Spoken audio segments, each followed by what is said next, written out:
Evening welcome to the debate. Andhra Pradesh ఎన్నికల్లో జరుగుతున్న వింతలు అరాచకాలు రోజు మనం విట్నెస్ చేస్తూనే ఉన్నాం.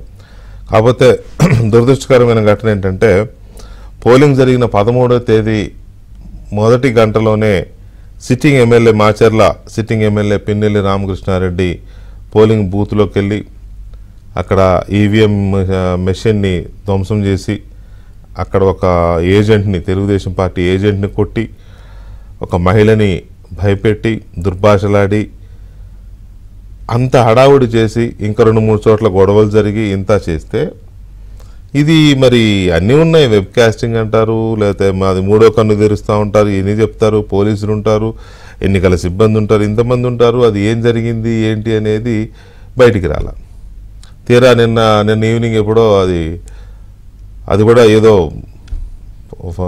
సోషల్ మీడియాలో అలా వచ్చినట్టుగా వచ్చింది. ఇక అప్పటి నుంచి హడావుడి మొదలైంది. ఆ హడావుడి కూడా ఏంటి అంటే పిన్నెల్లి రామకృష్ణారెడ్డి గారు ఎక్కడుంటాడో ఈ భూమి మీద ఎవడికి తెలియనట్టు పెద్ద హైడ్రామా. చివరికి ఆయన అలా దుబాయ్ ఫ్లైట్ ఎక్కిన తర్వాత ఆయన డ్రైవర్ వీళ్ళకి దొరికాడు. ఆయన దుబాయ్ ఫ్లైట్ ఎక్కాడు, ఆయన తమ్ముడు ఇద్దరు కలిసి, ఒకళ్ళు దుబాయ్ ఒకళ్ళు పటాయా వెళ్ళిపోయినాక ఆ ఫ్లైట్లు ఎక్కిన తర్వాత కానీ వీళ్ళకి వాళ్ళ డ్రైవర్ దొరకల. ఇప్పుడు అరెస్ట్ చేస్తాం, అది చేస్తాం, ఇది చేస్తామని ఎప్పటిలాగానే ప్రగల్భాలు. అసలు ఈ 10 రోజులు ఏం చేశారు అని అంటే సమాధానం ఉండదు. సో ఈ అంశాలకు వెళదాం మనం. అయితే ఇందులో భాగంగా ఎప్పుడైతే గొడవ జరిగిందో కేంద్ర ఎన్నికల సంఘం దీన్ని సీరియస్గా టేకప్ చేయడం, ఈ సీరియస్గా టేకప్ చేసిన దరిమిల డీజీపీ ఆంధ్రప్రదేశ్ డీజీపీ ఆయన కేంద్ర ఎన్నికల సంఘానికి ఒక లెటర్ రాశారు. ఆ లెటర్లో త్వరలో అరెస్ట్ చేస్తాము, పిన్నెల్లి రామకృష్ణారెడ్డిని వెంటనే అరెస్ట్ చేస్తాము, కఠినమైన చర్యలు తీసుకుంటున్నాము, అది ఇదని. సరే, ఆయన ఒక అధికారిగా రాష్ట్ర పోలీస్ బాస్గా ఆయన లెటర్ రాశారు. ఆ లెటర్కి సంబంధించి జరుగుతున్న పరిణామాల గురించి ఒకసారి మనం మా ఏపీ బ్యూరో చీఫ్ రామారావుతో మాట్లాడదాం. ఆ తర్వాత సీనియర్ రిటైర్డ్ ఐఏఎస్ అధికారి లోక్సత్తా వ్యవస్థాపక అధ్యక్షులు డాక్టర్ జయప్రకాష్ నారాయణ గారితో మన లైవ్ కూడా ఉంటుంది. అంతకంటే ముందు ఒకసారి మా ఏపీ బ్యూరో చీఫ్ రామారావుతో మాట్లాడదాం. Rama Rao, good evening. Very good evening VK. Rama Rao, DGP ఏం లెటర్ రాశారు చీఫ్ ఎలక్షన్ కమిషనర్కి? దానికి దాని సాకులని కూడా అనలేము, కానీ ఈ జాప్యానికి ఏం కారణాలు చూపించారు? వీకే, మాచర్ల నియోజకవర్గంలోని రెంటచింతల మండలం పాల్వాయి గేటు వద్ద ఈ నెల 13వ తేదీన పోలింగ్ ప్రారంభమైన వెంటనే అక్కడ మాచర్ల ఎమ్మెల్యే పిన్నెల్లి రామకృష్ణారెడ్డి స్వయంగా ఈవీఎంని ధ్వంసం చేసిన సంఘటన నిన్న ఆ వీడియో ఫుటేజీ అంటే వెబ్కాస్టింగ్ ఫుటేజ్ బయటికి రావడంతో ఈ మొత్తం వ్యవహారం వైరల్ అవటమే కాకుండా టీడీపీ జాతీయ ప్రధాన కార్యదర్శి నారా లోకేష్ పెట్టిన ఫేస్బుక్ పోస్టింగ్ మీద ఈ కేంద్ర ఎన్నికల కమిషన్ తీవ్రంగా స్పందించడమే కాకుండా ఈరోజు సీఈఓ కూడా ఆదేశాలు ఇచ్చింది. దీనిపై వెంటనే తమకు నివేదిక ఇవ్వాలని ఈరోజు సాయంత్రం 5 గంటల్లోపు ఆ నివేదిక రావటమే కాకుండా ఎమ్మెల్యే అందులో పాల్గొని ఉంటే అతనిపై క్రిమినల్ కేసు నమోదు చేయటమే కాకుండా ఈరోజు అరెస్ట్ చేయాలి అని చెప్పి ఆదేశాలు జారీ చేసింది. దాదాపుగా పలు ప్రశ్నలు లేవనెత్తింది. సీఈఓపై ప్రశ్నల వర్షం కురిపించింది. ఈ నేపథ్యంలోనే కేంద్ర ఎన్నికల సంఘం ఇచ్చిన ఆదేశాల మేరకు కొద్దిసేపటి క్రితం డీజీపీ సీఈఓ ద్వారా కేంద్ర ఎన్నికల సంఘానికి నివేదిక పంపించారు. ఆ నివేదికలో ఫుటేజ్ని తాము సేకరించామని, ఆ ఫుటేజ్లో ఎమ్మెల్యే ఉండటంతో ఆయనే మొదటి నిందితుడిగా చేర్చామని, మొత్తం 10 సెక్షన్ల కింద కేసు నమోదు చేశామని పేర్కొన్నారు. అయితే వెంకటకృష్ణ, ఇందులో ఎక్కడా కూడా ఏ సెక్షన్ కూడా 7 సంవత్సరాల లోపు శిక్ష పడే సెక్షన్లు కానీ 7 సంవత్సరాల పైన పడే సెక్షన్లు అయితే మాత్రం ఎక్కడా లేవు. అయితే అక్కడ పోలింగ్ బూత్లోకి వెళ్ళి ఆయన ఈవీఎంను ధ్వంసం చేసి బయటకు వస్తున్న సమయంలో టీడీపీ ఏజెంట్ నంబూరి శేషగిరిరావు ఎవరైతే వెళ్ళి అడ్డుకున్నారో అతన్ని ఆ తర్వాత బయటికి తీసుకువచ్చి ఎమ్మెల్యే సమక్షంలోనే ఆయన అనుచరులు చితకబాదటంతో పాటు గొడ్డలతో తలనరికారు. ఈ సంఘటనకు సంబంధించి మాత్రం పోలీసు అధికారులు పేర్కొనలేదు. ఎఫ్ఐఆర్లో కేవలం పోలింగ్ బూత్ వరకు జరిగిన సంఘటన మాత్రమే పేర్కొని రిప్రజెంటేటివ్ ఆఫ్ పీపుల్స్ యాక్ట్లోని 135, 131 సెక్షన్ల కింద కేసు నమోదు చేశారు. అయితే ఇదే సమయంలో సిట్టుకు సంబంధించిన ఒక నివేదికను కూడా పంపించారు. ఆ సిట్ నివేదికకు సంబంధించి కూడా ఐజీ వినీత్ బ్రిజ్లాల్ ఇచ్చిన నివేదికలో పోలీసు దర్యాప్తులో ఉన్న లోపాలన్నింటినీ కూడా పూర్తిగా ఎత్తి చూపారు. దర్యాప్తు అధికారి చివరికి కనీసం విట్నెస్ను కూడా విచారించలేదు అని చెప్పి స్పష్టం చేశారు.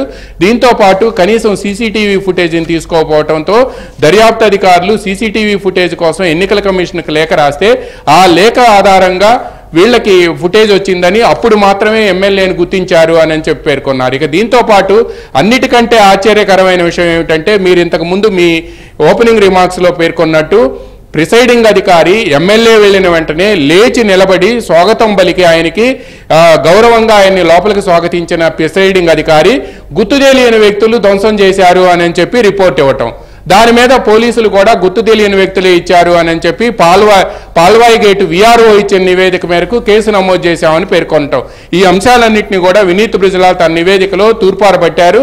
ఇదే సమయంలో 4 ప్రత్యేక పోలీసు బృందాలను అడిషనల్ ఎస్పీ ఆధ్వర్యంలో 4 ప్రత్యేక బృందాలను నియమించామని, ఎట్టి పరిస్థితుల్లో కూడా ఈ రోజు రేపట్లో పిన్నెల్లి రామకృష్ణారెడ్డిని అరెస్ట్ చేస్తాము అని చెప్పి కూడా డీజీపీ తన నివేదికలో పేర్కొన్నారు.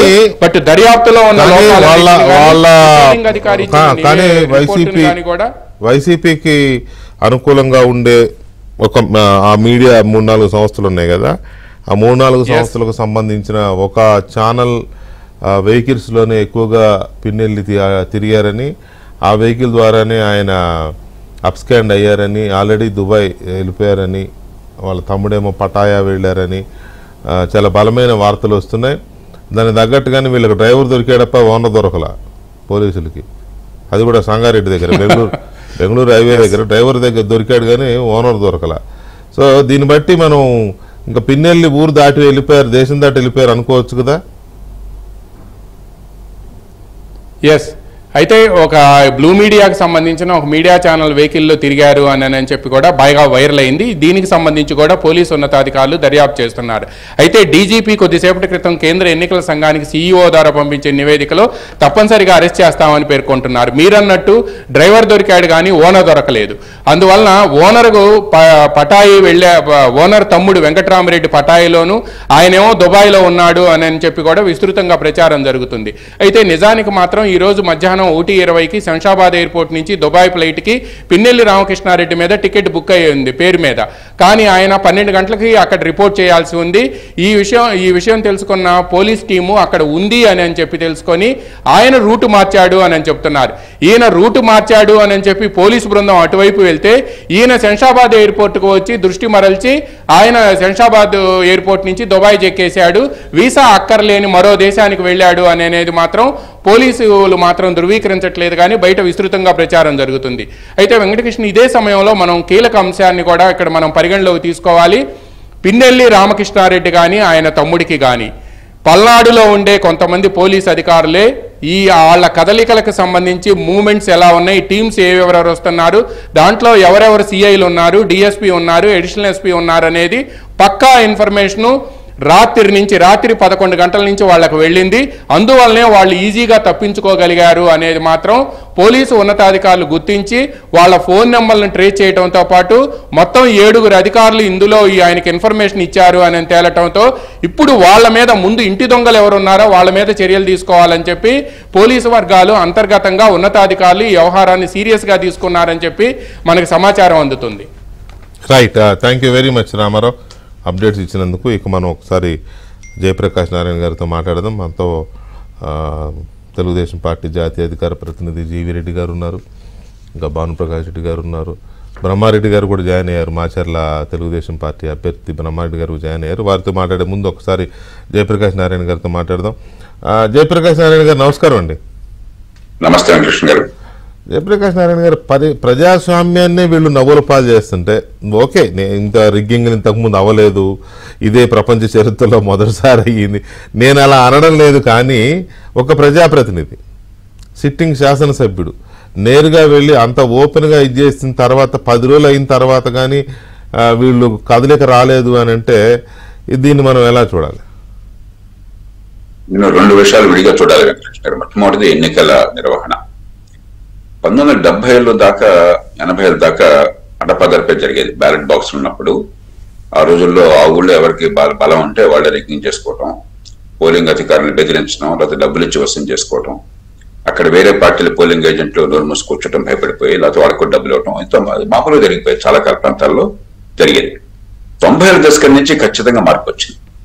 ముఖ్యంగా ఈవీఎంలు పెట్టిన తర్వాత, ఎన్నికల సంఘం మరికొన్ని జాగ్రత్తలు తీసుకున్న తర్వాత ప్రజల్లో కూడా చైతన్యం పెరిగింది, పత్రికల్లో చైతన్యం పెరిగింది, చాలా మార్పు వచ్చింది. కానీ ఈవేళ మీరు చెప్తున్న సంఘటనలు నాకు వాస్తవాలు నేను ఇప్పటిదాకా నాకు తెలియదు, నేను పట్టించుకోలేదు. వింటుంటే మళ్ళీ 70 ఏళ్ల కాలంలోకి వెళ్ళినట్టు అనిపిస్తున్నారు. ముందుకెళ్లాల్సింది పోయి అంత టెక్నాలజీ ఉండి కూడా, అన్ని రకాల ఏర్పాట్లు ఉండి కూడా ఇవాళ చాలా మంది తెలుసో తెలీదో 15,000 కోట్ల రూపాయలు ప్రభుత్వం ఖర్చు పెడుతుంది ఎన్నికల కోసం దేశంలో. ప్రతి 5 ఏళ్ళ కోసం 15,000 కోట్లు అంటే ఒక లోక్సభ నియోజకవర్గానికి 30 కోట్ల రూపాయలు ప్రభుత్వం ఖర్చు పెడుతుంది. ఆంధ్రప్రదేశ్ లో అసెంబ్లీ కూడా కలిసింది కాబట్టి ఇంకా ఖర్చు ఎక్కువ ఉండొచ్చు. ఎంతో నాకు సరిగ్గా దగ్గర వివరాలు లేవు. కానీ 30 కోట్లు లోక్సభకి అయితే లోక్సభ అసెంబ్లీ కలిస్తే కనీసం ఇంకొక 10-15 కోట్లు ఎక్కువ అవుతుంది. ఇది ప్రభుత్వం పెడుతున్న ఖర్చు. నేను చెప్పేది పార్టీ బలంలో జరుగుతుందో పక్కన పెడతాం, ఇది మన డబ్బు. ఇంత డబ్బు ఖర్చు పెట్టి ఈ నిఘా సరిగ్గా లేకపోతే సీసీటీవీ కెమెరాలు ప్రతి పోలింగ్ బూత్ ఏర్పాటు చేశారు. నేను విన్నంత వరకు ప్రతి పోలింగ్ బూత్ లో కేవలం సీసీటీవీ మానిటర్ చేయడం కోసం మనిషిని పెట్టారని చెప్పాను. అవును, వాస్తవం. మరి ఇంతంత ఖర్చులు ప్రజాధనం మన పనుల డబ్బు ఖర్చు పెడుతున్నప్పుడు మరి యంత్రాంగం ఏం చేస్తుందో నాకు ఆశ్చర్యంగా ఉంది. రెండు మార్గాలు ఉన్నాయి. అయితే అందరినీ భయభ్రాంతులను చేసి పోలింగ్ అధికారుల్ని, ఇతర పార్టీల ఏజెంట్ని భయకంపితులను చేసేసి నోర్మయించడము, లేదంటే అందరికీ డబ్బులు ఇచ్చేసి అందరినీ లాలుచి పర్యటన చేయటం. అక్కడ ఏం జరిగిందో నాకు వాస్తవం తెలియదు. మీరు ఇందాక చెప్పిన ప్రకారం వేరే పార్టీ ఏజెంట్ ని తను నరికారంటే నాకు అర్థం కాలేదు. గాయపరిచారా లేకపోతే అంతకంటే ప్రమాదం జరిగిందని చెప్పాను. జరగదని ఆశిస్తాను. అంటే నేను కొంచెం బ్రీఫ్ గా నేను మీకు చెప్తాను, ఎందుకంటే మీ వివరణ, ఎందుకంటే ఒక సీనియర్ ఐఏఎస్ అధికారిగా మీరు కలెక్టర్గా చేశారు, సబ్ కలెక్టర్గా చేశారు, ఆ తర్వాత వివిధ హోదాల్లో పనిచేసి ఎన్నో ఎలక్షన్స్ మీ రిటర్నింగ్ ఆఫీసర్ గాను ఇంకో హోదాలోనూ ఎన్నికలు నిర్వహించారు. కాబట్టి మీ వివరణ లేకపోతే మీ విశ్లేషణ చాలా ముఖ్యం.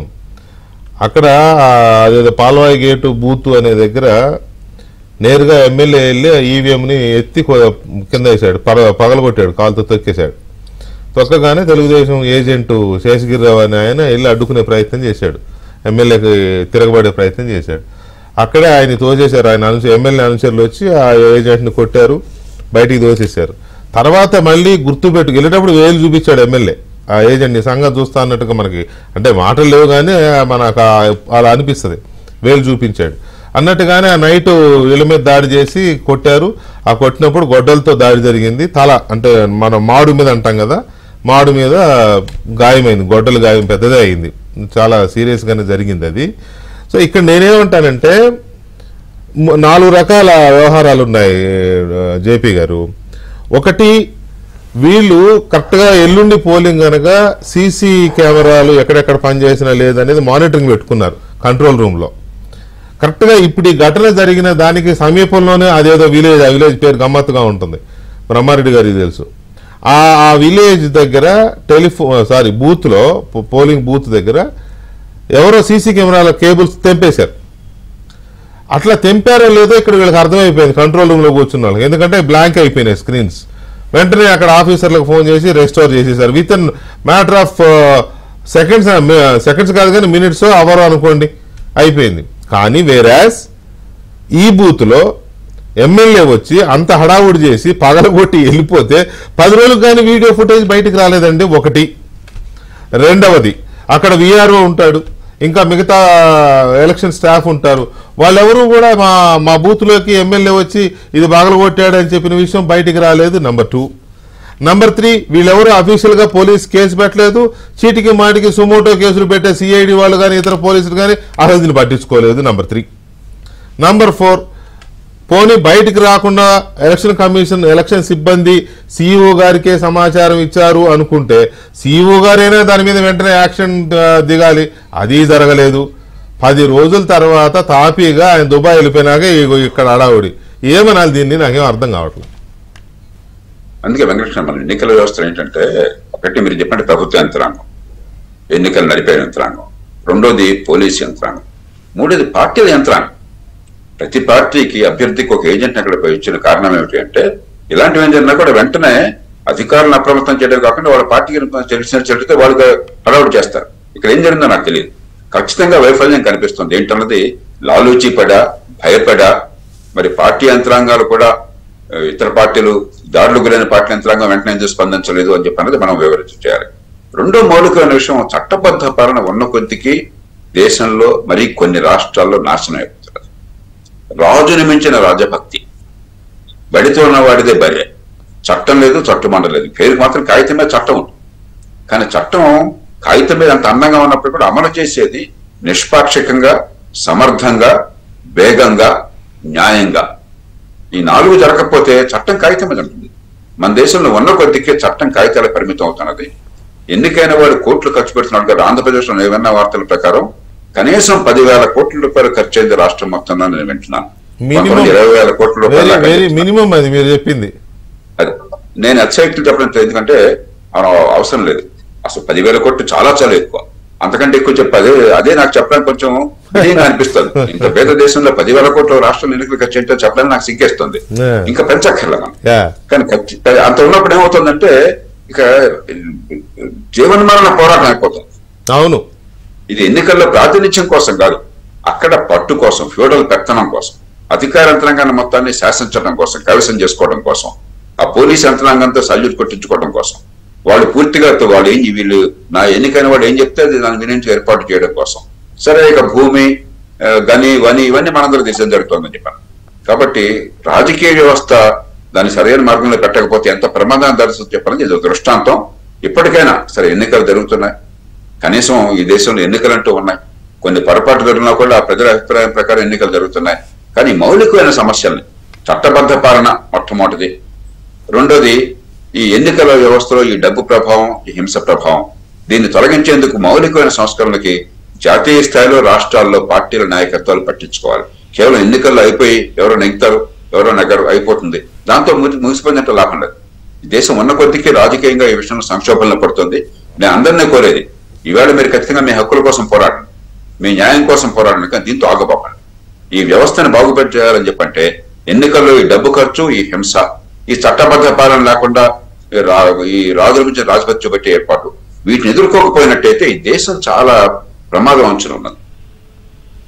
మీరు అన్నారు కాబట్టి జేపీ గారు, మీరు లేవనెత్తిన పాయింట్ చాలా వ్యాలిడ్ పాయింట్ కాబట్టి ఒకసారి బ్రహ్మారెడ్డి గారిని అడుగుతారు. నిజానికి వాళ్ళు ఏజెంట్ ఉన్నారు, వాళ్ళ యంత్రాంగం బూత్ బయట ఊర్లో కూడా తిరుగుతూ ఉంటారు కదా. బ్రహ్మారెడ్డి గారు నమస్కారం.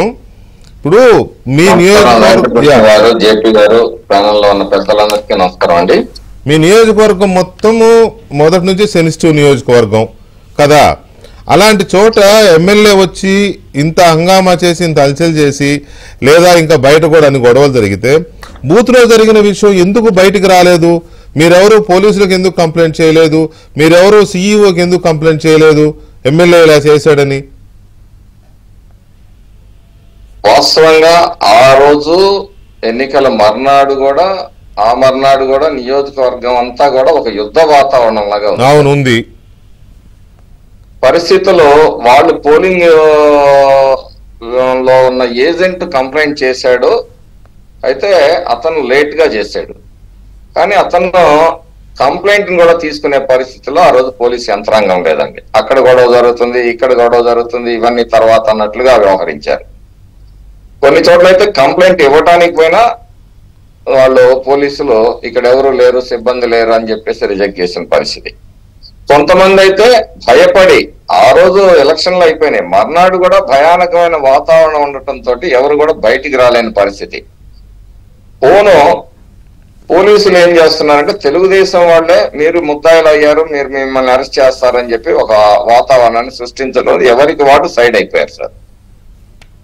గాయపడ్డ పాల్వాయి గేట్ లో గాయపడ్డ శేషగిరి గారు కూడా ఒక ఆర్ఎంపీ దగ్గర ట్రీట్మెంట్ తీసుకున్నాడు. అతను కూడా భయపడి వెనక్కి వెళ్ళిపోయాడు. ఆ రోజు పోలింగ్ స్టేషన్ లో ఎమ్మెల్యే ఏలు చూపించి బెదిరించి నీ సంగతి తేలుస్తానన్నాడు.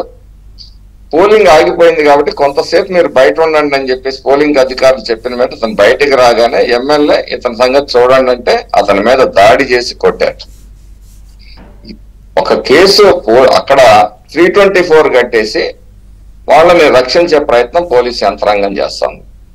ఈరోజు వాళ్ళ దగ్గర ఉన్న సమాచారం కూడా కేంద్ర ఎన్నికల సంఘం గుర్తించే వరకు కూడా మరి పబ్లిక్ లోకి వచ్చి ఈ వీడియో అంతా హల్చల్ అయిన తర్వాత మేల్కొన్నారు.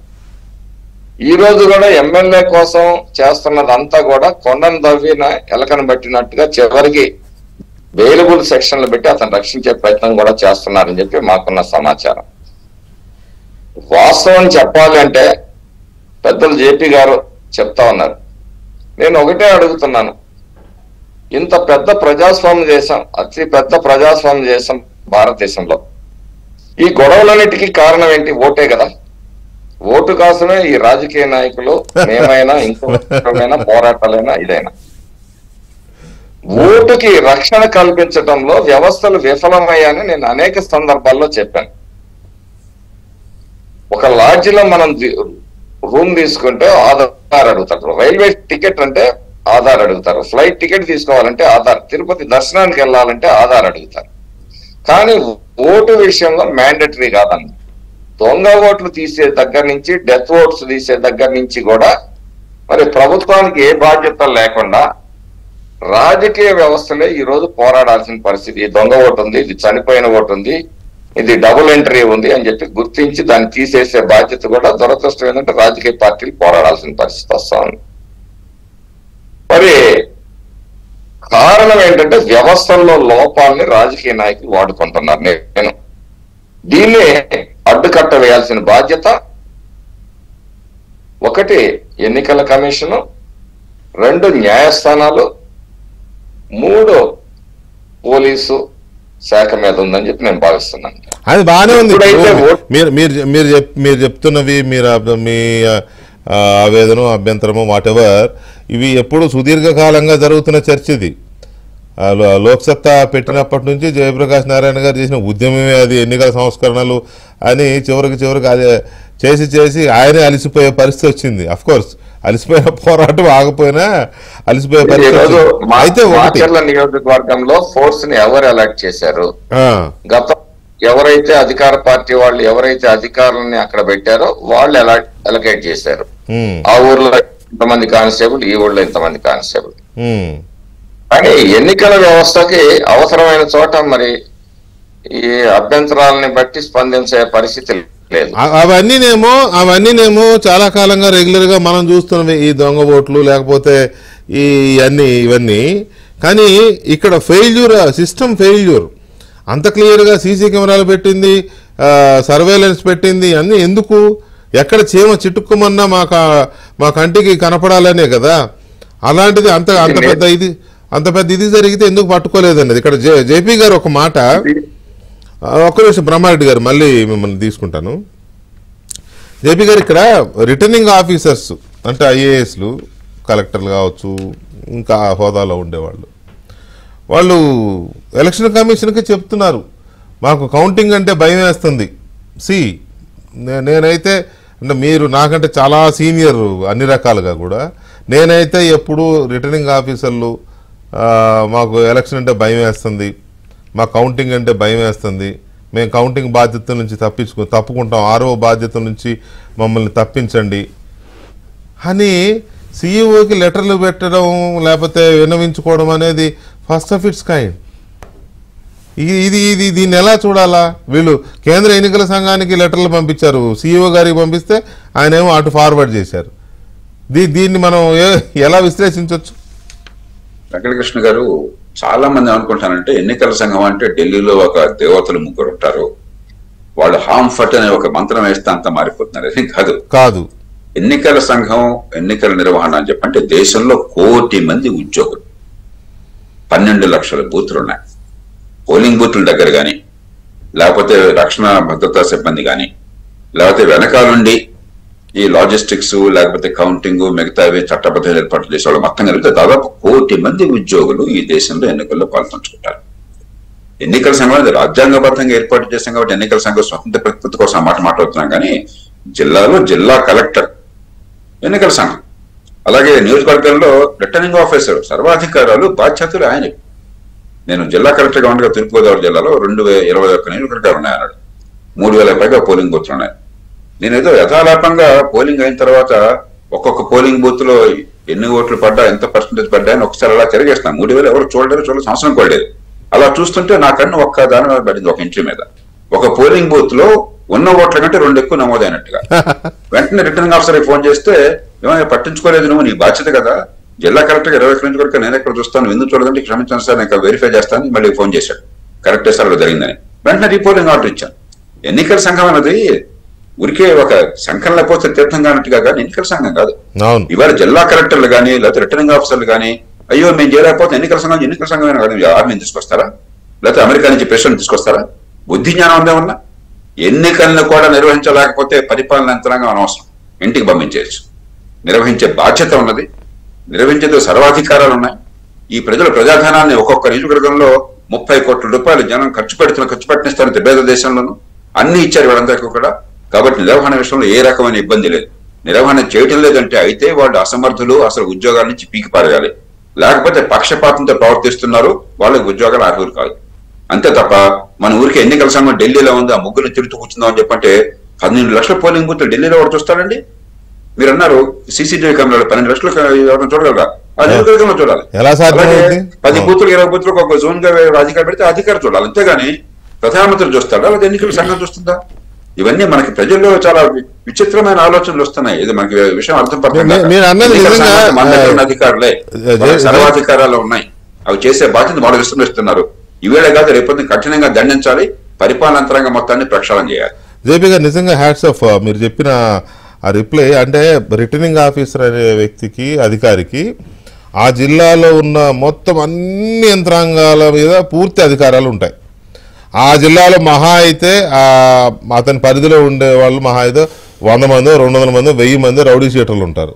కానీ అంతకు మించిన 100 రెట్లు అధికారం ఉంటుంది కదా. ఏదో వాళ్ళు వచ్చి ఇచ్చేస్తారు, వీళ్ళు వచ్చి ఇచ్చేస్తారు, మేము కౌంటింగ్ నిర్వహించలేమని చెబుతున్నారు అని అంటే అందులో భయం కంటే పక్షపాతమే ఎక్కువ కనబడుతుంది. ముందుగానే చేతులు ఎత్తేస్తే సరే నేను వైసీపీ కోసమే అంత చేస్తారని అనను, కానీ ఆ రకమైన వాతావరణం అయితే ఏపీలో ఉంది. ఇది మంచిదా? ఇది అధికారులు ఇలా చేయడం అనేది ప్రజలకు మంచిదా, ప్రజాస్వామ్యానికి మంచిదా? ఈ ప్రశ్నకి సమాధానం ఒకటే, మంచిది కాదు, దానికి అంతకంటే చక్కర్లేదు. కానీ నేను ఒకటి వెంకటకృష్ణ గారు, మనం పొరపాట్లు ఉన్నాయి ఖచ్చితంగా, దాన్ని అనుమానం లేదు. కానీ నేను నిశ్చయంగా మళ్ళీ చెప్తున్నాను తెలుగు ప్రజలకి, దేశ ప్రజలకు కూడా, ఈ దేశంలో ఎన్నికల్లో ఉన్న మౌలికమైన సమస్యలు పోలింగ్ బూత్ లోపల కాదు.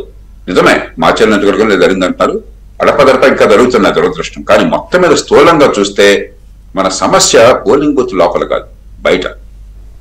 ఎన్నికల నిర్వహణ వరకు బయట సరే ప్రచారంలో ఏం చేస్తున్నారు, డబ్బు ఎంత ఖర్చు పెట్టారు, ఓటుకి 5,000 ఇచ్చారా, 3,000 పెంచారా, లేకపోతే భయపెట్టారా బయట, లేకపోతే ప్రలోభాలకు గురి చేశారా, ఎలక్షన్ అయితే అవి ఇస్తాం తాయిలాల గురించి చెప్తున్నారా, కులం మతం అడిగి, ఇవన్నీ వాస్తవాలు. అవి ఎన్నికలు పోలింగ్ బూత్ జరిగేవి కాదు. పోలింగ్ బూత్ లో 99.99% ఈ దేశంలో మంచికో చెడుకో ఓటరు స్వచ్ఛందంగా ఇష్టం వచ్చినట్టు ఓటేస్తున్నాడు. విజ్ఞతతోనో కాదో తర్వాత ఆలోచిద్దాం, అది ఆయన ఇష్టం. ఓటర్గా హక్కు ఉంది, విజ్ఞత రాకుండా ఓటేసే హక్కు కూడా ఉంది. 2, వేసిన ఓట్లని సరిగ్గా లెక్కబెట్టి ఏర్పాటు ఉన్నది. ఈవీఎంల మరొకటి, ఇవన్నీ కూడా దొంగ మాటలు. ఈ దేశంలో చాలా సక్రమంగా సమర్థంగా జరుగుతుంది. ఓట్లు లెక్కిస్తున్నారు, నిజాయితీగా లెక్కిస్తున్నారు.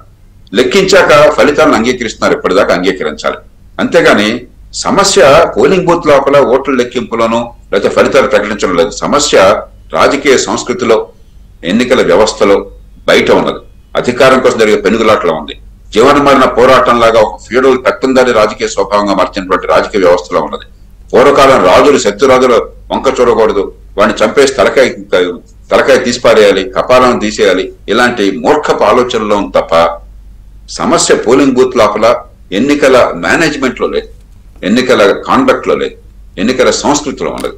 చాలా మంది ఈ సమస్య అంతా పోలింగ్ బూత్ లో ఉందని దాని మీద దృష్టి పెడుతున్నారు. ఇందాక బ్రహ్మారెడ్డి గారు కూడా నిజమే, ఇప్పటికి కూడా ఓటర్ల జాబితాలో కొన్ని పొరపాట్లు, కానీ 99% గ్రామ ప్రాంతాల్లో జాబితాలు సరిగ్గా ఉన్నాయి. అయినా ఓటర్ గుర్తింపు కార్డులు ఉన్నాయి. పోలింగ్ మనకి ఓటర్ లిస్ట్ లో కూడా ప్రపంచంలో ఏ దేశంలో కూడా ఓటర్ లిస్ట్ లో ఓటర్ ఫోటో ఉండదు. అయినా కొన్ని అడపాలలో జతలు జరుగుతున్నాయి. నిన్న ఇవాళ చూశాను, బాంబేలో ఎన్నికలో నిన్నటి దాకా ఓటేసిన వాళ్ళు ఇవాళ వేయలేకపోయాను. కొన్ని పొరపాట్లు ముఖ్యంగా పట్టణ ప్రాంతాల్లో ఉన్నాయి, కానీ ఉన్న కొద్దిగా దాన్ని బాగు చేస్తున్నాం. కాబట్టి ఆ చిన్న సమస్య అంటే పరిష్కరించుకుందాం, కానీ సమస్య అక్కడ లేదు. నేను మళ్ళీ చెప్పదలుచుకున్నాను. కాబట్టి మనం దీనికి సంఘటితంగా పోరాడాలి, లోతుకెళ్ళి. నిరాశ పడడానికి అవకాశం లేదు. లేకపోతే అంత అన్యాయం అయిపోయిందని బాధపడిపోయి మరి ప్రజల్లో అపనమ్మకం పెంచడం కూడా సరైంది కాదు. ప్రజాస్వామ్యంలో లోపాలు ఎన్నున్నా కూడా ఆ లోపాలు బయట ఉన్నా కానీ ఎన్నికల నిర్వహణలో పెద్దగా లోపాలు లేవు. ఉన్న లోపాలు కొన్ని ఉన్నాయి, సవరించుకోండి. Right, thank you very much JP garu, మీ సజెషన్స్ ఇచ్చినందుకు. బ్రహ్మారెడ్డి గారు, జీవి రెడ్డి గారు ఉన్నారు, భానుప్రకాష్ రెడ్డి గారు ఉన్నారు, బ్రహ్మారెడ్డి గారు ఉన్నారు. బ్రహ్మారెడ్డి గారితో మాట్లాడదాం. బ్రహ్మారెడ్డి గారు, ఇది ఈ ఘటన అంటే నేను ఇందాక జేపీ గారు చెప్తున్నారు కదా అని చెప్పి మిమ్మల్ని ఎక్కువసేపు మాట్లాడించలేకపోయాను. ఈ ఘటన అనేది చాలా సెన్సేషనల్ ఇన్సిడెంట్ కదా. ఎందుకు అనుకున్నంతగా ఫ్లేరప్ కాలేదు అంటే నేను ఫ్లేరప్ చేయాలి అనడంలా, కానీ ఆ రోజే కనుక జరుగుంటే, ఆ రోజే కనుక అతను చేసిన ఈ అప్రజాస్వామికమైన చర్య కానీ, ఒక బాధితారాహిత్యమైన చర్య కానీ, ఈవీఎం పగలగొట్టడం అంటే ఆ ప్రజాస్వామ్యాన్ని పగలగొట్టడమే. జరిగిన వెంటనే బయటకు వచ్చి ఉంటే బయట ప్రపంచానికి తెలిసేది, జరగాల్సిన వాళ్ళకి జరగాల్సిన శాస్తి జరిగి ఉండేది. ఎందుకు అది జరగలేదు అనేదే పెద్ద క్వశ్చన్. ఇప్పుడు మేము మీడియా ద్వారా ప్రస్తావించాం సార్ ఆ రోజు, మరుసటి రోజు ఈవీఎం పగలగొట్టాడని, కానీ దాన్ని ఎవరు కూడా ఇదిలో తీసుకోలేకపోయారు. అట్లాగే అక్కడ జరిగిన అతని మీద ఎవరైతే గిరి అని ఉన్నారో ఆయన మీద జరిగిన దాన్ని కూడా చిన్న ఇన్సిడెంట్ గా చిత్రీకరించారు. ఎమ్మెల్యే అక్కడ ఉన్నప్పుడు ఎస్పీ గారు అక్కడికి వచ్చారు, కొంతసేపు తర్వాత ఐజీ గారు కూడా అక్కడికి రావటం జరిగింది. అతన్ని అక్కడి నుంచి వెళ్ళిపోమని కూడా వాళ్ళు కూడా కోరటం జరిగిందండి. అతను నిరాకరించాడు బయటికి వెళ్ళడానికి. నేను అంటున్నది అదే, మాచర్ల చాలా చాలా చాలా సెన్సిటివ్ నియోజకవర్గం. అది అతి సమస్యాత్మక నియోజకవర్గాల్లో అదొకటి ఉంది. అన్ఫార్చునేట్లీ ఇది మనకు తెలిసిందే కదా. ఇంత జరిగితే సీసీ కెమెరాల్లో చూసి దాన్ని ఎలక్షన్ కమిషన్లో ఉన్న అధికారులు ఏమన్నా తొక్కిపెట్టే ప్రయత్నం చేశారా అనే అనుమానం కూడా చాలా మంది వ్యక్తం చేస్తున్నారు. సెంట్రల్ ఎన్నికల కమిషన్ రంగంలో దిగిన తర్వాతనే ఇది బయటకు వచ్చింది సార్. అంతవరకు కూడా ఈ రాష్ట్రంలో అది తొక్కివేయబడింది. అది మాకు కూడా ఎట్లా అంటే కొంతమంది ప్రెస్ మీడియా సోదరుల ద్వారా మాకు చేరటం జరిగింది. ఆ తర్వాత అది వైరల్ అయిపోయింది. అప్పటి వరకు కూడా దాదాపుగా ఎన్నికల్లో సీసీ కెమెరాలు ఎక్కడా పనిచేసినట్టుగా మాకు రిపోర్ట్స్ లేవు సార్. అన్ని కాదు, నేను ఇలా అంటున్నానని మీరు అనుకోవద్దు దయచేసి. ఇప్పుడు అవతల మీ ప్రత్యర్థి చాలా సరే బలమైన వాడా బలహీనుడా అని నేను సర్టిఫికెట్లు ఇవ్వదలుచుకోలేదు, కానీ నెగిటివ్ యాటిట్యూడ్ ఎక్కువ మీ ప్రత్యర్థికి, మీ నియోజకవర్గ ప్రత్యర్థికి కానీ రాష్ట్రంలో మీ పార్టీకి ఉన్న ప్రత్యర్థి పార్టీ నాయకుడికి కానీ నెగిటివ్. ఏదో రకంగా గెలిచామా లేదా, ఎవరిని తొక్కాం, ఇది కాదు.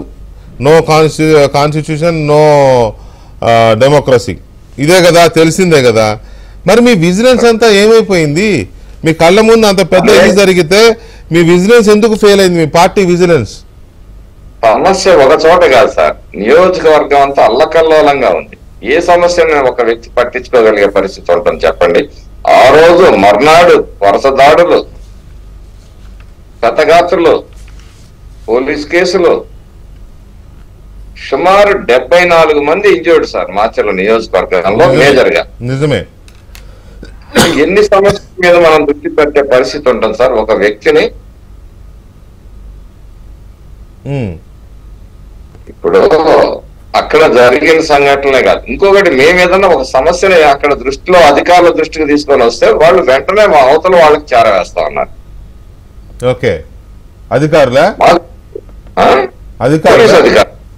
పోలీస్ అధికారులు సార్. అదే ఇక్కడ వాళ్ళు కర్రలు పట్టుకొని ఉన్నారు, లేకపోతే ఇచ్చేస్తున్నారు, రౌడీజం చేస్తున్నారు మేము ఇన్ఫార్మ్ చేస్తే దానికి స్పందించరు. ఏదన్నా మేజర్ ఇష్యూ ఉండి మేము తెలియజేసిన ముందుగా మీరు అక్కడ మీ వెపన్స్ ఉన్నాయంటే మీరు వాటిని షిఫ్ట్ చేసుకోండి అని. ఎమ్మెల్యే ఇంటి మీద ఇంటి చుట్టూ కూడా ఆయుధాలు దొరికితే ఇప్పటి వరకు ఏం కేసు రిజిస్టర్ చేశారో వాళ్ళు చెప్పలేకపోతున్నారు. ఇప్పుడు అది జరిగిన తర్వాత మీ ఏజెంట్ గిరిని కొట్టారు కదా, అప్పుడు మీకు గిరి మీకో లేకపోతే పార్టీ నాయకత్వానికో ఇంకెవరికో స్థానిక నాయకులకో, సరే మీరంటే నియోజకవర్గం అంతా తిరగాలి, ఎందుకు నేను ఇంతగా దాన్ని గుచ్చి అడుగుతున్నానంటే, ఎవడో అనామకుడి పగలగొట్ల ఈవీఎంని, లేకపోతే బాగా మందు తాగిన జే బ్రాండ్ లిక్కర్ తాగెళ్ళి ఈవీఎంని తీసి కింద ఇలా స్వయంగా ఎమ్మెల్యే సిట్టింగ్ ఎమ్మెల్యే వెళ్ళి చేశాడు కాబట్టి దానికి అంత సివియారిటీ వస్తుంది. లేకపోతే ఎవడో చేస్తే వాళ్ళు ఇంత చర్చ ఉండదు. వాళ్ళు ఎమ్మెల్యే చేశాడు కాబట్టే చర్చ. ఏజెంటు చెప్పాడు కదా, చెప్పినప్పుడు మరి పోలింగ్ స్టాఫ్ ఎందుకు ఆ బూత్ లో ఉండే పోలింగ్ స్టాఫ్ ఎందుకు రియాక్ట్ అవ్వలేదు? ఎమ్మెల్యేకి భయపడి రియాక్ట్ అవ్వలేదు. ఇప్పుడు ఎమ్మెల్యే వస్తుంటే లేచి నిలబడి అతనికి ఇచ్చేసిన హానర్ ఇచ్చిన ఆ పోలింగ్ స్టాఫ్ గుర్తుగా లేని వ్యక్తులను కంప్లైంట్ చేయటం అనేది మనం గమనించాల్సిన విషయం. ముఖ్యంగా బాధ్యత కన్నా భయం ఎక్కువగా ఉంది అక్కడ. రైట్. ప్రతిసారి కూడా మాచర్ల నియోజకవర్గంలో ఇవి అన్ని రిపీటెడ్ గా జరుగుతూనే వస్తున్నాయి. ప్రతిసారి ఫోర్స్ పెంచామంటారు, ఫోర్స్ ఉండదు.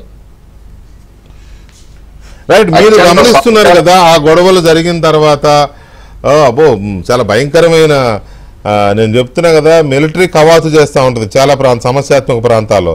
అట్లా కవాతు చేశారు రౌడీలు, గూండాలు, రాడ్లను కత్తులు పట్టుకొని, గొడ్డలు పట్టుకొని మీ ప్రాంతంలో. అది చాలా బాధాకరం. సరే, ఓకే, అయిపోయింది. మీరు అబ్జర్వ్ చేస్తారు కదా, పిన్నెల్లి రామకృష్ణారెడ్డి ఆయన తమ్ముడు ఎప్పుడు పరారయ్యారు? అతను రెండవ రోజు రాత్రి అన్నదమ్ములు ఇద్దరు పరారయ్యారు. అంటే 15వ తేదీ. సార్, కానీ కేసు రిజిస్టర్ చేయలేదు, వాళ్ళని వెతికే ప్రయత్నం చేయలేదు. వారు స్వేచ్ఛగా హైదరాబాద్ లో తిరుగుతున్నారని మేము సమాచారం ఇచ్చినా చర్యలు తీసుకునే పరిస్థితిలో పోలీసు యంత్రాంగం లేదు. ఎందుకు పరారయ్యారు? ఏమైనా కేసులు పెట్టారా వాళ్ళ మీద? లేకపోతే బ్రహ్మారెడ్డి వచ్చి మన ఇంటి మీద పడి చంపేస్తాడు మన భయపడి పారిపోయారు? ఎందుకు పరారయ్యారు? కేసులు రిజిస్టర్ అయితే ఏమోననే భయంతో వాళ్ళు పరారయ్యారు. కానీ రిజిస్టర్ అవ్వలేదు. అంటే ముందే పోలీసులు చెప్పుండొచ్చుగా, మీరు వెళ్ళిపోండి, ఇక్కడ కేసులు పెట్టే అవకాశం ఉంది చెప్పుండొచ్చునా? పోలీసుల సూచనలు సలహాల మీదగానే ఎక్కడ ఏ చీమ చిట్టుకుమన్నా వాళ్ళు తెలియజేస్తా ఉన్నారు.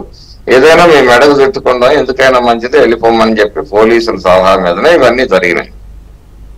ఇవాళ జరుగుతున్న చర్చ ఏంటి అంటే, ఇక్కడ తర్వాత పోలీసు ఈసీ ఎప్పుడైతే ఇన్వాల్వ్ అయిందో ఆ తర్వాత స్పెషల్ పోలీసులు సిట్ ఏర్పాటు అవ్వడం, దీంతో కొంచెం పోలీసు యాక్టివేట్ అయ్యింది. వీళ్ళు హైదరాబాద్లో ఉన్నారని తెలిసి ఇక్కడ కూడా ఒక టీం మీద వచ్చి తిరుగుతోందని తెలిసిన తర్వాత మీకు తెలుసు కదా, వాళ్ళకు ఒక గ్రూప్ ఆఫ్ మీడియా ఉంది, మనం నీలి మీడియా అని పిలుస్తాం దాన్ని. ఆ నీలి మీడియా గ్రూప్లో ఒక ఛానల్కు సంబంధించిన లోగోలు ఉన్న వెహికల్లో వీళ్ళు ఎక్కువగా తిరిగారు. దాంతో పోలీసులు వాళ్ళని అనుమానించలేకపోయారు, అట్లాగే తిరిగి అలాగే చెక్కేశారు అని అంటున్నారు. మీకేమన్నా దీని గురించి సమాచారం కానీ వార్త కానీ ఉందా? మేము అంతకుముందు వాళ్ళ కదలికల మీద మేము ఇన్ఫర్మేషన్ ఇవ్వటం జరిగింది, కానీ పోలీస్ శాఖ స్పందించలేదండి. ఈ సెంట్రల్ ఎలక్షన్ కమిషన్ రంగంలో దిగిన తర్వాత మేము కూడా కొంతమంది వ్యక్తులు, అతనికి సన్నిహితంగా ఉండే వ్యక్తులు, వాళ్ళ ఫోన్ నంబర్లు, వాళ్ళ ఇదిని కూడా సమర్పించడం జరిగింది. కానీ పట్టుకున్నారా వదిలేశారా అనేది కూడా ఇవాళ సందేహమే. మాకైతే 100% వెహికల్స్ దొరికి, డ్రైవర్ దొరికి, మరి అతను ఎట్లా మాయమయ్యాడు అనేది కూడా మరి ప్రశ్న. అదే కదా, పైగా అది బెంగళూరు హైవే దొరికిందంటారు, డ్రైవర్ దొరికాడు, ఆయన ఏమైనా పరిగెత్తుకుంటా గాలిలో వెళ్ళిపోతాడా? అక్కడ ఏం జరిగింది? డబ్బులు చేతులు మారాయా, అధికారానికి తల వంచారా అనేది కూడా ఒక ప్రశ్న. అక్కడికి వెళ్ళి పట్టుకున్న పోలీసులు ఎవరో, అధికారులు ఎవరో మీకు సమాచారం ఉందా? డ్రైవర్ని పట్టుకున్నప్పుడు లేదు సార్, నాకు అది ఏఎస్పీ గారి బృందంలో కొంతమంది పోయారని మాత్రం మనకు సమాచారం ఉంది. సో ఓవరాల్ గా చూసినప్పుడు మాచర్లలో కానీ పల్నాడులో కానీ ఈ గొడవలు ఇంత పెద్ద ఎత్తున జరగడానికి కారణం హోరాహోరీ పోరు జరగడం వలన, లేకపోతే ఇక మనం ఓడిపోతున్నామని వైసీపీ అభ్యర్థులు ఆయన కాసు మహేష్ కానీ లేకపోతే ఈయన కానీ వీళ్ళంతా ఫ్రస్ట్రేషన్కి లోనే ఈ దాడులకు దిగారంటారా? ఇప్పుడు ప్రతి ఎన్నికలు జరగగానే పిన్నెల్లి రామకృష్ణారెడ్డి ఎన్నికల్లో ఖర్చు పెట్టిన డబ్బుల కోసం గెలుస్తానని అతనికి ధీమా ఉన్నప్పుడు బెట్టింగ్లకు దిగుతాడండి. బెట్టింగ్ లో తను ఏదైతే ఎలక్షన్ లో మరి ఖర్చు పెట్టాడో ఆ డబ్బులు మళ్ళీ సంపాదించుకుంటాడు. ఈసారి ఎక్కడా కూడా బెట్టింగ్ కోసం వ్యతిరేకంగా కాసుకుంటాడంట. బెట్టింగ్ లో ఆయన వ్యతిరేకంగా కాదు సార్, గెలుస్తానని ఇచ్చేస్తాడు. ఈ ఓడిపోయిన డబ్బుల్ని ఎలక్షన్ లో ఖర్చు పెట్టిన డబ్బుల్ని బెట్టింగ్ ద్వారా సాధించుకుంటాడు మళ్ళీ. ఈసారి బెట్టింగ్ కూడా ముందుకు రాల. అంటే నేను గెలవను అనేది అతనికి తేలిపోయింది. ఓకే, కాకపోతే కేడర్ కి ధైర్యం ఇవ్వటం కోసం రేపు ఇవి గొడవలన్నిటికి కూడా ఒక కారణం ఏంటంటే ఇతను ఓడిపోయిన తర్వాత ఈయన చుట్టూ మరి ఈయన కాపలాదారులు కావాలి.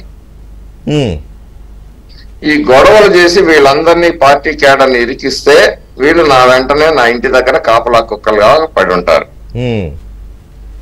దానికోసం గ్రామాల నుంచి తెలంగాణ రాష్ట్రం నుంచి కూడా కొంతమందిని సేకరించారు. ఈ ఇన్ఫర్మేషన్ కూడా మేము గతంలో ఉన్న డిఎస్పీ గారికి వాళ్ళకి ఇచ్చినా గానీ ప్రయోజనం శూన్యం అండి. ఇప్పుడు ఒకవేళ పిన్నెల్లి రామకృష్ణారెడ్డి గారు ఆయన అరెస్ట్ చేస్తే పోలీసులు ఎలా చేస్తారు? ఆల్రెడీ దేశం దాటేశాడు కాబట్టి దాటేశాడా దాటలేదనేది కూడా మాకు తెలియదు సార్. అంటే మీకు తెలియదు కానీ మాకున్న సమాచారం చెప్తున్నాను, నేను చూడలేదు. ఆల్రెడీ ఆయన దుబాయ్ వెళ్ళాడు అనేది పక్కా సమాచారం వస్తుంది. లేకపోతే ఈ పట్టుకోవాలంటే ఇంతసేపా? సరే ఓకే, ఆయన్ని అరెస్ట్ చేస్తే ఆయన మీద ఈ కేసేనా లేకపోతే హత్యాయత్నాలు ఇటువంటి హత్య కేసులు ఇలాంటివి కూడా ఉన్నాయా ఏమైనా పెట్టడానికి? హత్య కేసులు ఏం లేదు కానీ 307 ఉంది. పాల్వాయి గేట్ లో జరిగిన సంఘటనకు ఆద్యంతం కూడా అతనే బాధ్యుడు కాబట్టి ఆ 307 కూడా అతని మీదే పెట్టాలి. వీళ్ళు కేవలం కారంపూడి టౌన్ లో విధ్వంసం చేసిన కేసులు ఉన్నాయి. మరి అతన్ని కొండను తవ్వి ఎలకను పట్టినట్టుగా చివరికి కేసులన్నీ తేలగొట్టే ప్రయత్నం చేస్తారా అనేది కూడా మనం వేచి చూడాల్సిందే. పోలీస్ శాఖ అయితే నమ్మకం, ప్రజల దృష్టిలో నమ్మకాన్ని కోల్పోయింది, అధికార వ్యవస్థలు నమ్మకాన్ని కోల్పోయినాయి. ఏదో బెయిలబుల్ సెక్షన్ పెట్టి 41A నోటీస్ ఏదో ఇచ్చేసి బెయిల్ ఇస్తారా, మరి సీరియస్ గా స్పందిస్తారా, ఇవన్నీ కూడా వాళ్ళ మీద మరి ఏం పెడతారనేది మాకైతే ఇప్పటికైతే ఎటువంటి పాల్వాయి గేట్ లో అంత ఘర్షణ జరిగి అతని మీద దాడి చేసిన కేసులో కూడా మరి 307 పెట్టే పరిస్థితులు లేదు. మరి కారంపూడిలో విధ్వంసం సృష్టించాడు. మాచర్ల పట్టణంలో 4-5 స్కార్పియోలు పెట్టుకుని వెంకటరామరెడ్డి రామకృష్ణారెడ్డి తమ్ముడు గ్రూప్ మీద తొక్కించుకొని పోతే 324 సెక్షన్ కట్టారు పోలీసులు. 5-6 గాయపడ్డారు అక్కడ. ఈ రోజు కూడా హాస్పిటల్లో ఉన్నారు. కానీ 324 కట్టి బెయిలబుల్ సెక్షన్లు పెట్టి అతన్ని రక్షణ కల్పించే ప్రయత్నం మరి పోలీస్ శాఖ ఈ రోజుకి చేస్తా ఉంది. దీనికి ముగింపు ఎక్కడ బ్రహ్మారెడ్డి గారు? ఈ పల్నాడులో పట్టుగా మీ మాచర్లలో దీనికి ముగింపు ఎక్కడ? ముగింపు అంటే మాచర్ల ప్రజల చేతుల్లోనూ మాచర్ల నాయకుల చేతుల్లో ఒక చెయ్యి మరి పరిస్థితుల్ని ఇచ్చేస్తే జరగదండి. మరి సంస్కరణలు వచ్చి ఓటుకి రక్షణ కల్పించి వీళ్ళు దుర్మార్గంగా ఓట్లు వేసుకోలేని పరిస్థితి వస్తే తప్పితే దానికి ముగింపు రాదు సార్. ఇప్పుడు బ్రహ్మారెడ్డి అనగానే ఆ ప్రాంతంలో టైగర్ అని ఒకడు, లైన్ అని ఒకడు, రకరకాల పేర్లతో మిమ్మల్ని వదలగొట్టేస్తారు, పెద్ద పెద్ద పాటలు పెట్టేస్తారు, వచ్చాడు అయ్యో అని రకరకాల. అఫ్కోర్స్ మీ అభిమానుల్ని నేనేమి తక్కువ చేయడమనో లేకపోతే ఇదనో కాదు. అలాంటి అణిచివేతను వాళ్ళు ఎదుర్కొన్నారు కాబట్టి మీరు వాళ్ళకి అండగా నిలబడ్డారు కాబట్టి వాళ్ళకి ఆ వర్షిప్ మీ మీద హీరో వర్షిప్ ఉంది, నేను కాదన్ను. ఇప్పుడే నేను అడిగాను మిమ్మల్ని దీనికి ఎక్కడ ముగింపని. ఒకవేళ రేపు మీరు గెలిస్తే ఈ ప్రతీకార చర్యల్లో భాగంగా కంటిన్యూ చేస్తారా, లేక హింసని, లేక సంస్కరణ బాట పట్టిస్తారా? ఎన్నికల సంస్కరణ మేము చేయలేము కానీ సార్. ఎన్నికల సంస్కరణ కాదు, సామాజిక సంస్కరణలు లేకపోతే మానవతా సామాజిక సంస్కరణ క్రమంగా గతంలో కన్నా పల్నాడు ప్రాంతంలో గొడవలు తగ్గుతూ వచ్చాయండి. దీనికి కారణం ఏంటంటే బిడ్డలందరూ కూడా చదువుకోవటం, ఉద్యోగాలు చేయటం. ఇది ఇంకొక ఏంటంటే ఈ పల్లెటూర్లలోనే ఈ గొడవల్ని ప్రోత్సహించే వ్యక్తులు పెరగటానికి కారణం ఏంటంటే ఎప్పుడైతే ఆర్థికంగా వెనుకబాటుతనం నుంచి ప్రజలు బయటికి వస్తారో అప్పుడు ఈ గొడవలు వాళ్ళ బిడ్డల్ని చదివించుకుంటారు, లేకపోతే ఉద్యోగాల్లో ఉంటారు బిడ్డలు, లేకపోతే మరి వ్యాపారాల్లో ఉంటారు. కాబట్టి ఈ గొడవలు దొరికిపోవడానికి వెనకాడతారు. మేము వరికపూడి సెల ప్రాజెక్టు తీసుకొచ్చి ఫస్ట్ ఈ రైతాంగాన్ని ఈ ప్రాంతంలో మరి తాగునీరు, సాగునీరు అనేది తీసుకొచ్చి అభివృద్ధి పదంలోకి ఎప్పుడైతే ప్రజలు మళ్ళుతారో అప్పుడు ఈ గొడవలు వీటన్నిటికీ దూరంగా ఉంటారు. ఇది మేము బలంగా నమ్ముతున్నాం సార్.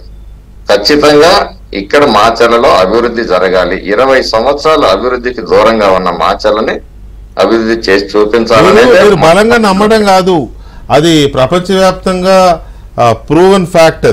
అది ప్రూవ్ అయింది. ఎక్కడైతే అభివృద్ధి జరుగుతుందో అక్కడ ఇలాంటి అరాచకాలు లేకపోతే ఈ దోపిడీలు ఇవన్నీ ఉండవు, ఇవన్నీ పోతాయని, నక్సలిజం లాంటి సమస్యలు కూడా పరిష్కరించబడతాయని.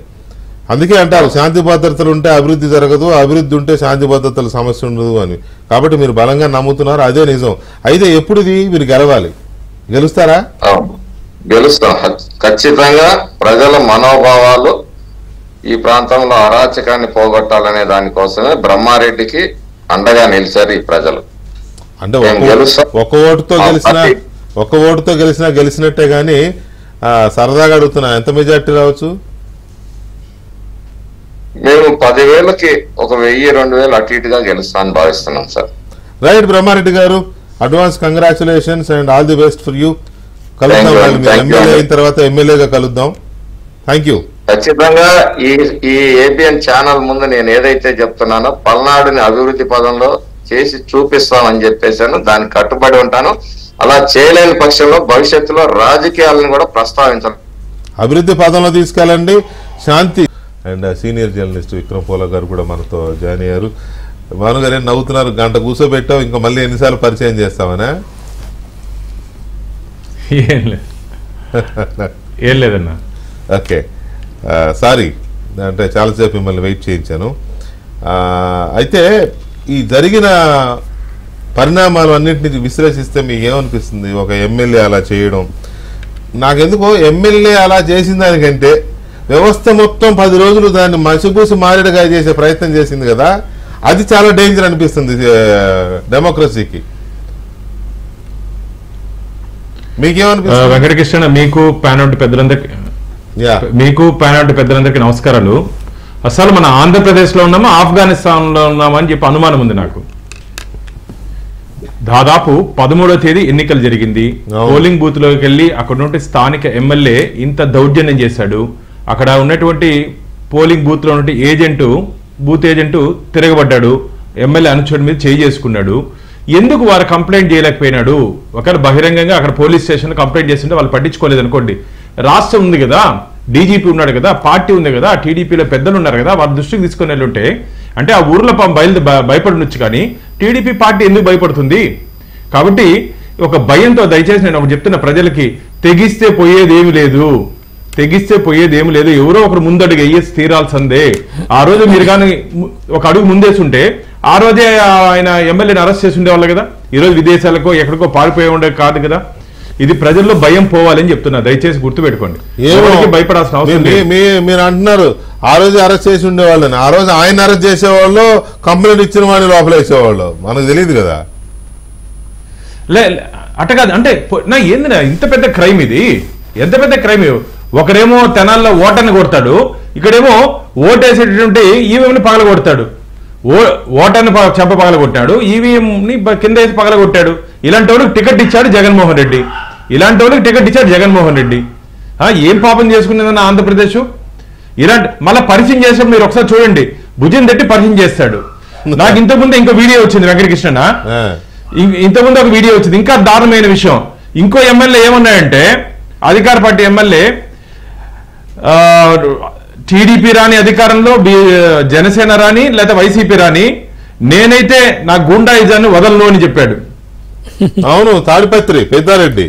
నేను ఆ వీడియో తాడిపత్రి దయచేసి అది కూడా మీరు ప్లే చేయాలి, ఎందుకంటే ప్రజలకు తెలియాలి. ఏందనా వేటాడుతాడంట అతను. వేటగాడు అనుకున్నావా పెద్దారెడ్డి నువ్వు? ఏం వేటగాడు అనుకున్నావా? కరెక్ట్ గా 10 రోజులుండు, ప్రభుత్వం మారుతుంది, తోలు తీసేస్తారు చెప్తానా. నీకు అనుకూలంగా ఉంటే అధికారులు 5 సంవత్సరాలు ఉన్నారు కాబట్టి మీ రాజ్యం చెల్లింది. మీరు ఏం మాట్లాడినా మీరు ఏం చేసినా చూస్తూ చూడినట్టు ఉన్నారు అధికారులు. అధికారం మారుతా ఉంది.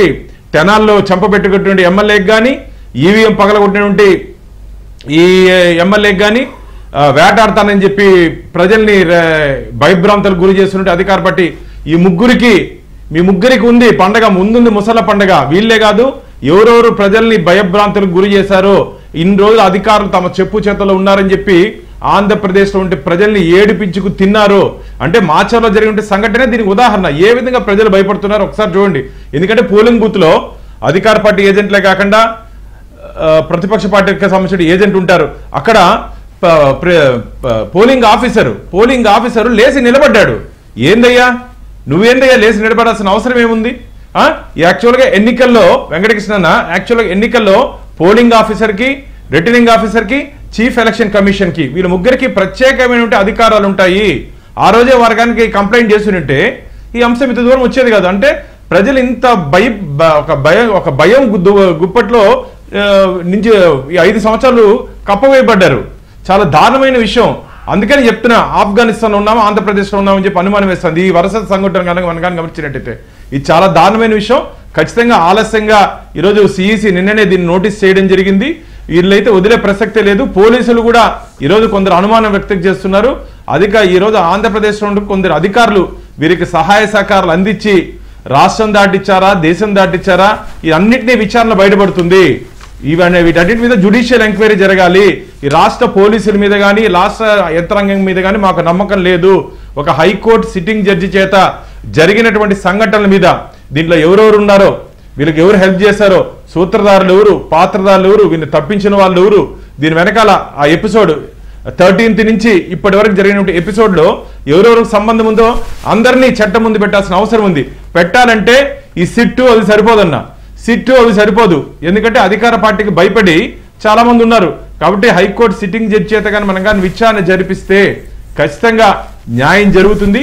నేను మాచర్ల ప్రజలు కూడా దయచేసి కోరుకుంటున్నా, ప్రభుత్వం మారుతా ఉంది, మీరు భయపడాల్సిన అవసరం లేదు. ఆ రోజు దాదాపు 7 ప్రాంతాల్లో ఈవీఎంల మీద దాడి చేశారని చెప్తున్నారు. మొత్తంగా మనం కానీ రాష్ట్రంలో గమనించినట్టయితే 9 పోలీస్ స్టేషన్ల పరిధిలో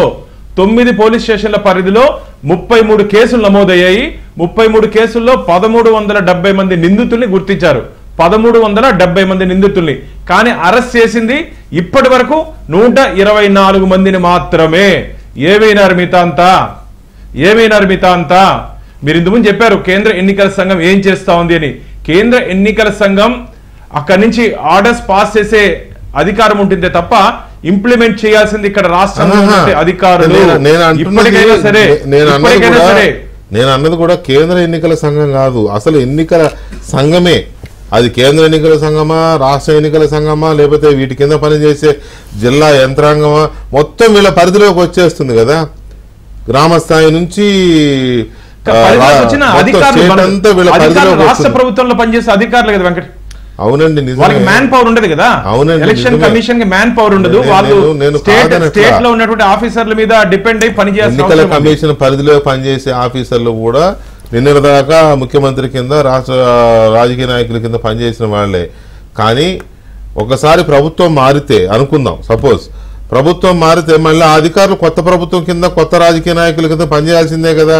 అలాగే ఎన్నికల కమిషన్ వచ్చినప్పుడు ఎన్నికల కమిషన్ చెప్పినట్టు రాజ్యాంగానికి లోబడి, నిబంధనలకు లోబడి పనిచేయాలి కదా. అలా పని చేయించుకోలేకపోవడం కూడా వైఫల్యం కాదా? నెత్తినోరు బాదుకున్నారు. 2 నెలలు 3 నెలల ముందు నుంచి కంప్లైంట్లు పెట్టారు. చీఫ్ సెక్రటరీని మార్చండి, డీజీపీని మార్చండి, ఆ అధికారిని మార్చండి, ఈ అధికారిని మార్చండి అని. 10 రోజుల ముందు డీజీపీని మార్చారు, 15 రోజుల ముందు. ఆయన ఏం అర్థమవుద్ది ఆయనకి అని సర్దుకోవాలి కదా.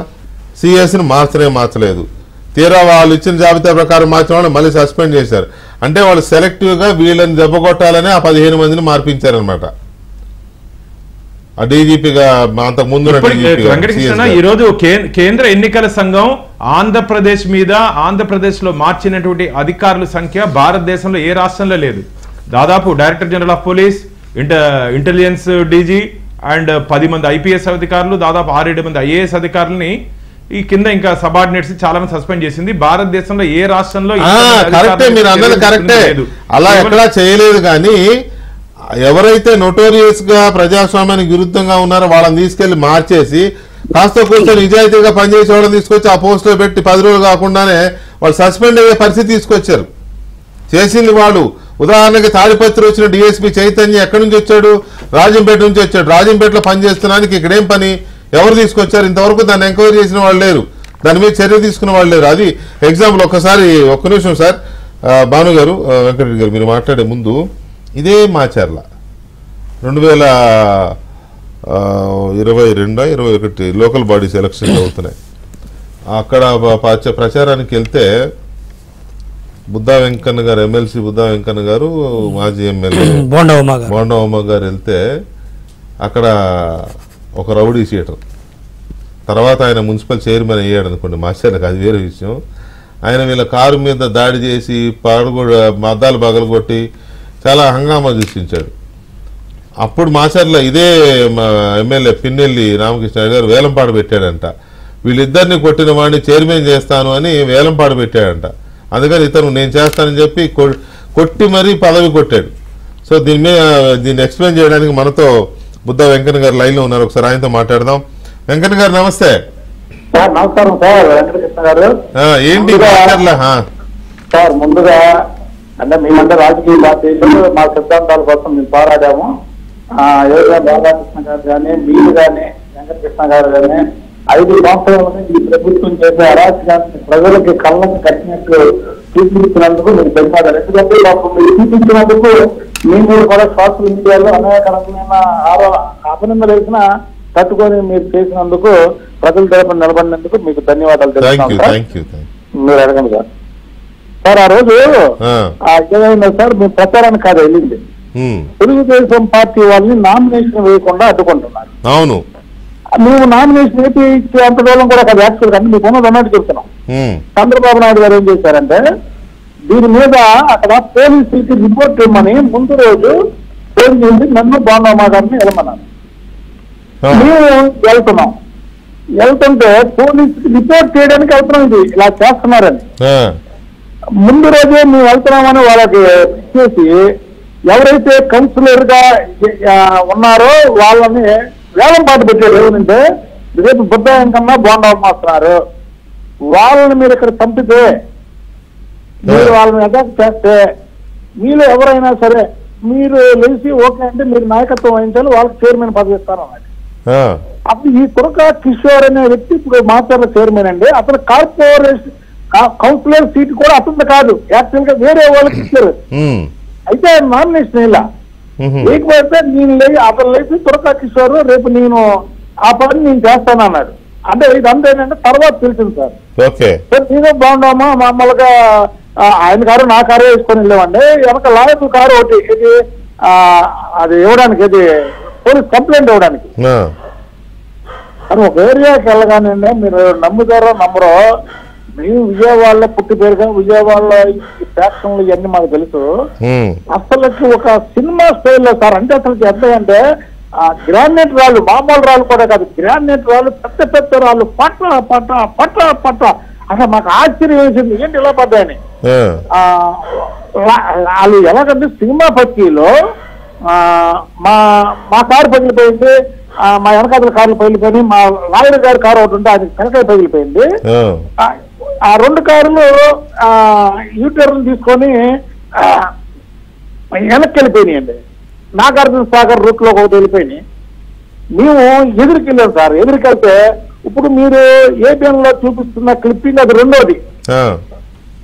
ఏది ఇప్పుడు రాళ్ళు వేస్తారు కదా, రాళ్ళు వేసిన ఒక 1 కిలోమీటర్ 2 కిలోమీటర్లు దాటిన తర్వాత మళ్ళీ ఈ స్పాట్, అప్పటికే అద్దాలు పగిలిపోయినా కారు గుద్దుతున్నారండి. మీరు ఆ గుద్దేది నన్నే, బాగున్నామేమో అతను కూర్చున్నాడు, నేను ఈ కర్ర దగ్గర నేను కూర్చున్నాను.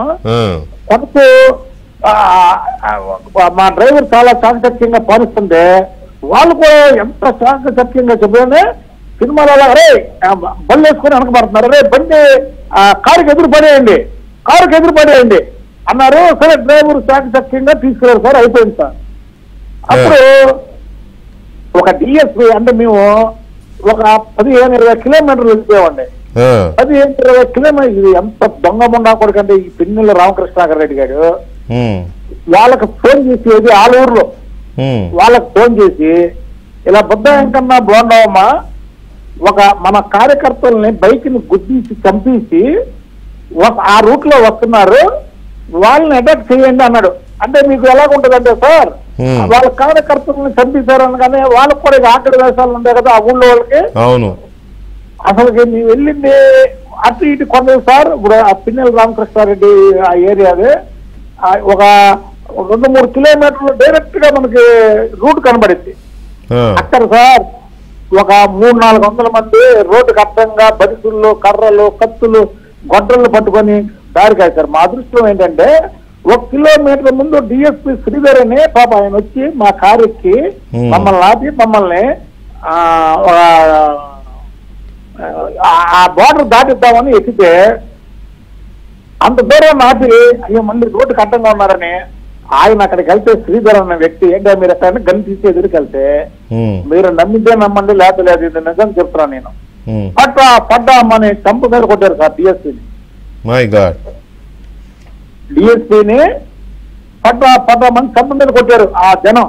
అప్పుడు ఎమ్మని డిఎస్పీ రివాల్వర్ ఇలా పెట్టి పైన వెనక్కి పానిచ్చామని వాళ్ళ కానిస్టేబుల్ కి మళ్ళీ మా కారుని వెనక పానిచ్చామని ఆ డిఎస్పీ ఆ జనాల్లో ఉండిపోయాడు సార్. ఇప్పుడు ఏంటంటే ఆ కానిస్టేబుల్ సందులు బొందులు ఎన్ని చెప్పి పానిస్తే ఇది ఎంత నీచుడంటే సార్ మా మీద నిజంగా ఇక్కడ దొరికితే చచ్చిపోయేవాళ్ళం. ఆ ఊర్లో తెలిగితే మాత్రం మమ్మల్ని చంపేసి బూడిద చేసి బూడిద కూడా దొరకకుండా చేసేవాళ్ళు సార్. అంటే ఏం చేశాడంటే ఇక్కడ 2 కార్యకర్తలను గుద్దీసి చంపేసి అటు వస్తున్నారనగానే వాళ్ళు కూడా మమ్మల్ని చంపేయడానికి రెడీగా ఊరు కదిలిపోయింది. అది అంటే అంత పశ్చాబద్ధం అనడమే కాకుండా ఇంకోటి చెప్తా సార్, మా మీద కేసు పెట్టాడు. ఏమని వీళ్ళు ఒక బైక్ మీద వచ్చే కుర్రాన్ని కారుతో గుద్దించి వెళ్ళారని ఆ రోజు కేసు పెట్టారు సార్. అసలు ఇలాంటి వ్యక్తుల్ని అందుకే ఇప్పుడు ఏంటంటే చట్ట ప్రకారం పోలీసులే ఎన్కౌంటర్ చేయాలి సార్. ఇది దొంగల్ని వీళ్ళని కాదు చేసేది. ఇది దొంగల కంటే బందిపోట్ల కంటే రౌడీల కంటే అసలు పిన్నెల్లి రామకృష్ణారెడ్డి అంత దుర్మార్గుడు మన రాష్ట్రంలో కాదు సార్, మీకు ఎక్కడ ఉండడు సార్. వారు చూడండి, మీరు 3 చోట్ల మాకు స్పాట్ పెట్టి చంపేయడానికి చూశాడంటే ఇప్పుడు ఇంకోటి సార్ ఆ శ్రీధర్ అనే డిఎస్పీ ఒకసారి మీరు చెక్ చేసుకోండి. మళ్ళీ ఇప్పుడు మీరు ఇది అయిపోయిన తర్వాత అప్పటి నుంచి మమ్మల్ని రక్షించినందుకు అతను విఆర్ లో పెట్టారండి. మమ్మల్ని రక్షించినందుకు పోస్టింగ్ ఇవ్వకుండా వేధించడమే ఒక రకంగా రక్షించినందుకు విఆర్ లో పెట్టారు. ఎవరన్నా రక్షించినందుకు పోలీసులు మీకేం రిపోర్ట్స్ ఉన్నాయి? ఈసారి మాచర్ల మీద పిన్నెల్లి గెలుస్తాడా, బ్రహ్మారెడ్డి గారు గెలుస్తాడా? పిన్నెల్లి అండి, నాని అండి, వంశీ అండి, రోజే సార్ వీళ్ళందరూ కూడా ఎవరైతే విర్రవీగారో వాళ్ళకి ప్రజలు ఎప్పుడా ఎలక్షన్ అని వచ్చి ఓడిచి తీరాలని అసలు మీరు కౌంటింగ్ చూడక్కర్లేదు, వాళ్ళకి అర్థమైపోయింది సార్. అది లేదంటే వాళ్ళ పిన్నెల్లి పారిపోయే పరిస్థితి కాదు. మీకు పిన్నెల్లికి ఉన్నటువంటి ఆ క్రిమినల్ మైండ్ కి అతను అక్కడే ఉన్నాడు. అతను తెలుసు ఓడిపోయానని తెలిసే పారిపోయాడు. కానీ సార్ ఇలాంటి వాళ్ళు మాత్రం మీరు మీడియా ద్వారా కూడా పోలీసులను హెచ్చరించాలండి. ఎందుకంటే వాళ్ళు షూట్ చేసినా తప్పులేదు. అందుకేగా నాటకాలు ఆడుతున్నారా అని పెట్టింది. అవును సార్, థ్యాంక్ యూ అండి. ఇప్పుడు మేము వెంకటకృష్ణ గారు అంటే మీరు ఛానల్ తరఫు నేను లైన్ లోకి వచ్చా. మేమంటే ఏదో రాజకీయ పార్టీలు మేము పోరాటాలు చేస్తుంటాము, చెందుతుంటాం. మాకు చంద్రబాబు నాయుడు గారు అంటే దైవంతో సమానం. మీరు రాధాకృష్ణ గారు మీరు ఎంతో జీవితాన్ని లాక్కుపోయినా మీ మీద మీ కుటుంబాల మీద వాళ్ళ అపనిందలు వేసి సోషల్ మీడియాలో పోస్టులు పెట్టినా మీరంత ధైర్యంగా ఉన్నందుకు నిజంగా మీకు ధన్యవాదాలండి. థ్యాంక్ యూ వెంకన్న గారు, thank you very much. Right, GV Reddy గారు, ఇప్పుడు అసలు విషయానికి వస్తే ఈ మొత్తం ఇంత జరిగింది కదా, దీని ఇంపాక్ట్ ఇంకెక్కువ ఉండేలా ఉంది. దీని ఇంపాక్ట్ ఇప్పుడే పోదు. అది జరిగిందో లేదో ఇప్పుడే కింద బ్రేకింగ్ చూశాను నేను. కుప్పంలో కౌన్సిలర్ని కొట్టారు. కుప్పంలో కౌన్సిలర్ మీద రాళ్ల దాడి జరిగిందని ఇప్పుడే వస్తుంది. ఇది కాకుండా ఇలాంటి ఇంకెన్ని జరిగిందో వీడియోస్ బయటికి రాలేదు. ఇంకా పిన్నెలు వచ్చింది కాబట్టి మనకు తెలుస్తుంది, కానీ ఇంకెన్ని రావాల్సి ఉన్నాయో ఎందుకు రాలేదో ఏంటి తెలియదు. సో ఇది ఎక్కడో ఎలక్షన్ కమిషన్ కొంత ఉదాసీనత, కొంత నిర్లిప్తత. అంటే నేనేదో సీఈఓ గారు చేశారు డైరెక్ట్గా అనను, కానీ గ్రిప్ లేదు. ఆ గ్రిప్ లేకపోవడంలో జరిగింది అనుకుంటున్నారా, లేకపోతే ఈ మొత్తం స్టోరీకి అసలు మూలం ఎక్కడ అనుకుంటున్నారు? గుడ్ ఈవినింగ్ వెంకటేష్ గారు. Good evening. మీరు కొంత ఇంత కాదు, పూర్తిగా ఇలా వైఫల్యం. ఎందుకంటే ఎలక్షన్ కమిషన్కి పూర్తి సర్వాధికారాలు ఉంటాయి ఒకసారి కోడ్ వచ్చిన తర్వాత. వాళ్ళు తలుసుకుంటే ఇంతకుముందు మనం చూడలేదా టిఎన్ శేషన్ గారు వాళ్ళు ఎట్లా చేశారు? ఇక్కడ స్టేట్లో సీఈఓ పూర్తిగా ఫెయిల్యూర్ అండి. నీకు నిజంగానైనా నీకున్న అధికారాలను ఉపయోగిస్తే ఈరోజు వాళ్ళని తిడుతున్నారు, పచ్చి బూతులు తిడుతున్నారు. రాయలసీమలో వైసీపీ ఎమ్మెల్యే అభ్యర్థులు పచ్చి బూతులు తిడుతున్నారు రేపు కౌంటింగ్ అప్పుడు వీళ్ళు సహకరించాలని. అంటే నీ ఆర్ఓలు నీ ఆఫీసర్స్ పచ్చి బూతులు తిడుతుంటే ఈరోజు వాళ్ళే లెటర్ పెట్టుకున్నారు మమ్మల్ని తప్పించండి అని చెప్పేసి. ఇంకా ఏం ఎలక్షన్ కమిషన్ మీద ఏదో కొంత అంటున్నారు. అరే నీ ఆర్ఓలు మమ్మల్ని తిడుతున్నారు, వీళ్ళు సహకరించమని అడ్డగోడగా సహకరించమని. అదే మేము అక్కడ నానాగా రచ్చ చేస్తాము, మీరు చూస్తూ ఊరుకోండి. సో రెండోది ఈ వీడియో వచ్చేసేలాకి ఈ రోజు నేను ఈసీ వాళ్ళు బయట పెట్టిండొచ్చు, కానీ ఇది వాళ్ళకు అదే రోజు వాళ్ళ దగ్గర ప్రిసైడింగ్ ఆఫీసర్ ఉన్నాడా, జరుగుతున్నప్పుడే తెలుస్తుంది కదా, ఏపీఓ ఉన్నాడా, అక్కడ ఉన్న కానిస్టేబుల్ ఉన్నాడా, మైక్రో అబ్జర్వర్ ఉన్నాడా, వీళ్ళందరూ చెప్పిన్నారు కదా. మరి వీళ్ళందరూ చెప్తే ఆ రోజే ఎందుకు ఈయన స్టేట్ సిఇఓ ఈసీ దృష్టికి తీసుకెళ్ళి ఆ రోజు ఎఫ్ఐఆర్ ఎందుకు బుక్ చేయించడు? అదే కదా. మరి చేతగాంతనమా, లాలూచితనమా, లేదా భయమా? 13వ తేదీ ఎప్పుడు, నిన్న వీడియో బయటకు వచ్చింది ఎప్పుడు? అవును, లాస్ట్ సోమవారము ఎన్నికలు అయిపోతే నిన్న మంగళవారం బయటకు వచ్చింది. బయటకు వస్తే మీడియాలో రాబట్టి ఇప్పుడు అలర్ట్ అయ్యారు. మరి ఆ రోజు నుంచి ఏం చేస్తున్నట్టు? ఆ రోజు పర్మిషన్ తీసుకుని ఈసీకి చెప్పేసి, సెంట్రల్ ఈసీకి చెప్పేసి ఎఫ్ఐఆర్ బుక్ చేసి అరెస్ట్ చేయాలి కదా. మొత్తం ఆయన రాష్ట్రం దాటి దేశం దాటాడో తెలియాలి. ఒకవేళ దాటంటే దేశం దాటంతో గమ్ము నుండి ఇప్పుడు నువ్వు వీడియో రిలీజ్ చేస్తావు బయటికి. దానికి వైసీపీ వాళ్ళు వచ్చి వారంటారు, అంబటి రాంబాబు గారు అంటే అది ఫేక్ అంటాడంట. ఆయన మంత్రిగా ఉంది, వీడియో ఫేక్ అంటది.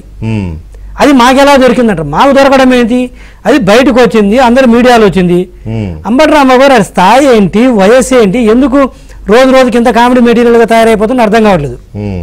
నువ్వు అది ఫేక్ అయితే ఇదే పిన్నెల్ గారు వచ్చి బయటకు వచ్చి చెప్పొచ్చు కదా, నేను చేయలేదు, అది ఫేక్ వీడియో, నేను వస్తాను, పోలీస్ స్టేషన్కి వస్తాను, విచారించండి, అది ఒరిజినల్ అయితే అరెస్ట్ చేయండి, ఫేక్ అయితే ఆ ఫేక్ ఎవరైతే రిలీజ్ చేశారో వాళ్ళని అరెస్ట్ చేయాలి, ధైర్యంగా చెప్పొచ్చు కదా. మీరే కదా అధికారం ఉంది, ఈరోజు కూడా అధికారంలో ఉన్నారు వాళ్ళే కదా, ఎలక్షన్స్ అయిపోయినా కూడా.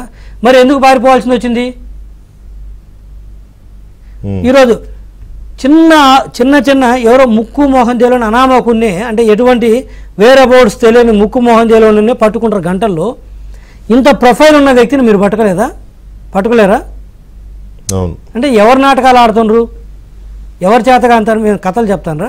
ఈరోజు వైసీపీ అయితే ఒకళ్ళు ప్రెస్ మీట్ పెట్టేసి ఒకళ్ళు ఏం ఫేక్ అంటారు, ఇంకొకళ్ళు వచ్చేసేకేమో అది కట్ అండ్ పేస్ట్ అంట. సరే కట్ అండ్ పేస్ట్ అయినా కూడా చేశాడనే కదా, పోనీ ఆయన అయితే భిన్నెలు కాదని చెప్పట్లేదు కదా మీరు. అంటే ఈ బూతులు కాదు ఇంకో బూతులు చేశాడా? కట్ అండ్ పేస్ట్ అంటే ఇంకొకళ్ళు వచ్చేసేలాగా దానికి ముందు వీడియో బయట పెట్టాలంట. దానికి ముందు పెట్టమని కాదని పెట్టండి మీరు, ఎవరు కాదని పోయి కంప్లైంట్ పెట్టండి. ఈ మీడియా ముందు సాక్షులు కూర్చొని చెప్పడం కాదు కదా, ఈజీగా చెప్పండి, అన్ని వీడియోలు బయట పెట్టమండి దానికి ముందుది. ఇట్లా వచ్చేసి అదేవిధంగా బయటకు వచ్చాయన అక్కడ అది కాకుండా అడ్డుకున్న ఏజెంట్ని కొట్టడమే కాకుండా మళ్ళీ బయటకు వచ్చి ఒక మహిళ మీరు ఎందుకంటే ఇట్లా చేసేస్తున్నారంటే ఆమెను ఏం తిడతాడండి ఆయన?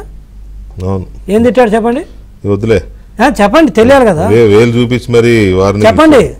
నేను చెప్పను. అరే భానుప్రకాష్ అని మీరు చెప్పండి, ఏమన్నాడు ఆయన పిన్నెల్లి? పెద్దవాళ్ళు మీరు చెప్పండి, మనం మాట్లాడలేని ఎందుకు మాట చెప్పాలని జనాలు తెలియాలి. లంజా ఆయన వాడిన పదము ఆ మహిళను పట్టుకునే విధంగా వ్యవహరించారు. ఒక మహిళను పట్టుకొని వీడియో సభ్య సమాజం తన నియోజకవర్గానికి సంబంధించిన ఒక ఎమ్మెల్యేని చెంప మీద కొట్టారు. రాబో రోజులు అందరికి చెంపదెబ్బలు, ప్రజల దగ్గర అందరికి చెంపదెబ్బలు గ్యారంటీ. వైసీపీ నాయకులు గుర్తు పెట్టుకోండి, ప్రజలు కాసుకున్నారు, వెయిట్ చేస్తున్నారు. మనం ఎప్పటి నుంచో ఇలాగే వివరిస్తే మాచర్ల కూడా జస్ట్ మిస్. అది చెప్తాను. తెనాలేమో ఒక ఓటర్ లైన్లో నిలబడమని చెప్పినందుకు ఆ ఎమ్మెల్యేని అతనేమో చెంపకేసి కొడతాడా, తిరిగి తను కొడితే తను చితకబాతారా? ఇక్కడేమో మహిళ మీరు అలా చేసింది ఏంటని అడిగితే అమ్మను ఆ మాట అంటాడా, అంత పెద్ద మాట అంటాడా పట్టుకొని? అంటే వీళ్ళు తన ఓటర్స్ని ఆ విధంగా అంటుంటే మరి ఆ పదం ఏమైంది, ఇవన్నీ ఏమైనవి, తర్వాత అతను కొట్టినందుకు 307 ఏమైనవి? ఏమి లేవు. పూర్తిగా స్టేట్ ఈసీ ఫెయిల్ అయింది దానికి ఏం చెప్పాలి? నేను సెంట్రల్ ఈసీని బ్లేమ్ చేయను, ఇంకా పెట్టింది దేనికి స్టేట్ ఈసీని? ఇంకా డైరెక్ట్గా వాళ్ళే మానిటర్ చేయొచ్చు కదా. ఈచ్ స్టేట్కి ఒక ఎలక్షన్ ఈసీ పెడుతున్నారు కదా, సీఈఓని పెడుతున్నారు కదా, చీఫ్ ఎలక్టోరల్ ఆఫీసర్ అని. తన రెస్పాన్సిబిలిటీ కదా, ఎంటైర్ పవర్స్ స్టేట్లో ఉన్న ఎంటైర్ యంత్రాంగం మొత్తం తన కిందకి ఇచ్చినప్పుడు కాదు అంటే మామూలుగా సరే ఆయన ఎమ్మెల్యే నాటకాలు ఆడుతుంది పోలీసు కాదు, అక్కడ నాటకాలు ఆడుతున్నారు. అదే అది సరిగా ఉంటే అందరు కింద వాళ్ళు తయారుకొస్తారు. నేను అనేది కూడా అదే. ఇప్పుడు తెనాలిలో ఎమ్మెల్యే ఒక ఓటర్ని కొట్టింది ఎందుకు, ఆ ఓటరు క్యూలో రండి అన్నందుకు కదా. అంతే కదా. ఇక్కడ మరి ఇదే పిన్నెల్లి రామకృష్ణారెడ్డి 10 మందిని వేసుకొని చొచ్చుకెళ్ళాడు కదా, దాంట్లోకి చొచ్చుకెళ్ళి అడావుడు చేశాడు, ఆ ఏజెంట్ని కొట్టాడు. మరి అక్కడ పోలీసు ఎమ్మెల్యే వచ్చి అంత వీరంగం వేస్తూ ఉంటే, అంత చెలరేగిపోతూ ఉంటే పోలీసు ఉంటారు కదా అక్కడ కూడా బూత్ దగ్గర.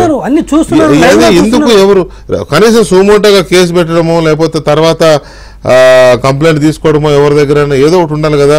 విఆర్ఓ దగ్గర తీసుకోవచ్చు, లేకపోతే అక్కడ బూత్ ఆఫీసర్ ఎవరో ఉంటారు, మైక్రో అబ్జర్వర్ ఉంటారు కదా, బయట కానిస్టేబుల్ ఉంటాడు. ఏమీ లేదు అసలు, ఇంతమంది ఉంటారు. మళ్ళీ ఆర్ఓకి ఇమీడియట్ గా తెలుస్తుంది. అవును, ఇంతమంది ఉంటే ఎవరు అక్కడ కంప్లైంట్ లేదు, ఒక సెక్షన్ 307 లేదు, ఏదో అది కూడా బయటకు వచ్చిన తర్వాత ఇప్పుడు చేశారు మెమో వచ్చి తెలుసా. అది ఇప్పుడు దాకా కూడా పెట్టలేదు. ఈ సమాచారం అంతా వాళ్ళ దగ్గర ఉన్న కూడా నిన్న వీడియో వచ్చిన తర్వాత మెమో ఫైల్ చేసి అప్పుడు ఏ1 కింద తను పెట్టారు. ఎఫ్ఐఆర్ కట్టినప్పుడు కూడా పిన్నెల్లి పేరు పెట్టలేదు. ఇందాక సీఈఓ గారు ఇవాళ మా ఈవినింగ్ పెట్టిన ప్రెస్ కాన్ఫరెన్స్ లో పోలింగ్ రోజు మాచర్లలో 7 ఘటనలు జరిగాయి అని ఎప్పుడు చెప్తాడు? ఇవాళ చెప్తాడు. సోమవారం జరిగితే బుధవారం చెప్తాడు. 13వ తారీఖు జరిగితే 22వ తారీఖు, రేపు 23 10 రోజులు అవుద్ది. పోలింగ్ రోజు మాచర్లలో 7 ఘటనలు జరిగాయి. ఈవీఎంలు ధ్వంసం చేశారు. ఘటనలన్నీ వెబ్ కాస్టింగ్ ద్వారా పరిశీలించాం.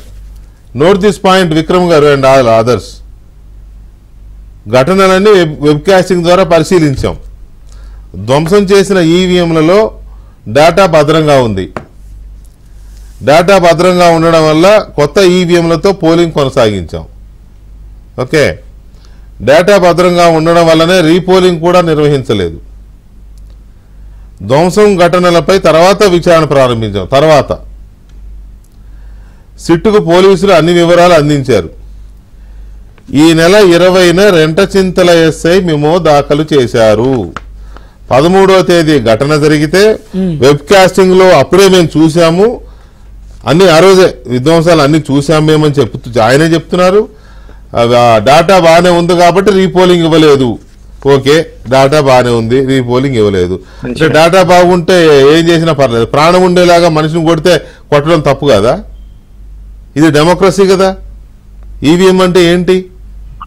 అందులో ఒక చిప్ బాగానే ఉంది. ఆ చిప్ డాటా అంటే చిప్పే కదా. మిగతా మిషన్ అంతా ధ్వంసం అయిపోతే ఇక వాడిని ఏం అనరా? ఆ నిమిషం వెబ్ కాస్టింగ్ పెట్టుకునేది ఎందుకు మీరు అసలు? ఆ నిమిషం ఎమ్మెల్యేని అరెస్ట్ చేయమని సీఈఓ ఆదేశించాలి కదా, ఆదేశించలేదు. వారం రోజుల తర్వాత రెంటచింతల ఎస్ఐ మెమో దాఖలు చేశారు. మొదటి నిందితుడుగా పిన్నెల్లిని ఎస్ఐ పేర్కొన్నారు. 20వ తేదీన A1గా రెంటచింతల ఎస్ఐ పేర్కొంటే ఆయన ఎప్పుడో 3 రోజుల ముందే జంప్ అక్కడి నుంచి ఆయనకు సమాచారం ఉంది. నిన్న అసలు దేశం నుంచే జంపు. ఇవాళ డ్రైవర్ దొరికాడని ఇదొక ఇది. సో అందుకే ఇదంతా పెద్ద నాటకం, ఇదంతా పెద్ద డ్రామా లాగా కనపడుతోంది. అందరు కొల్యూడై చేసిన వ్యవహారం ఇలాంటి ఎన్నున్నాయో పోలింగ్ సందర్భంగా.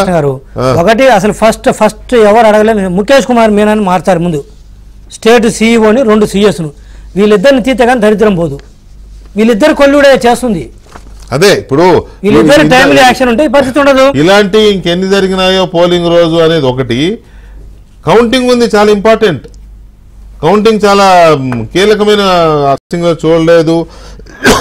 ఆయనే చెప్తున్నాడు మొత్తం వెబ్ కాస్టింగ్ లో మేము అన్ని నోటీస్ చేసాం, అన్ని మా దృష్టికి వచ్చాయి, అన్ని విధ్వంసాలు చూసామని. బట్ 10 రోజుల దాకా కేసు లేదు.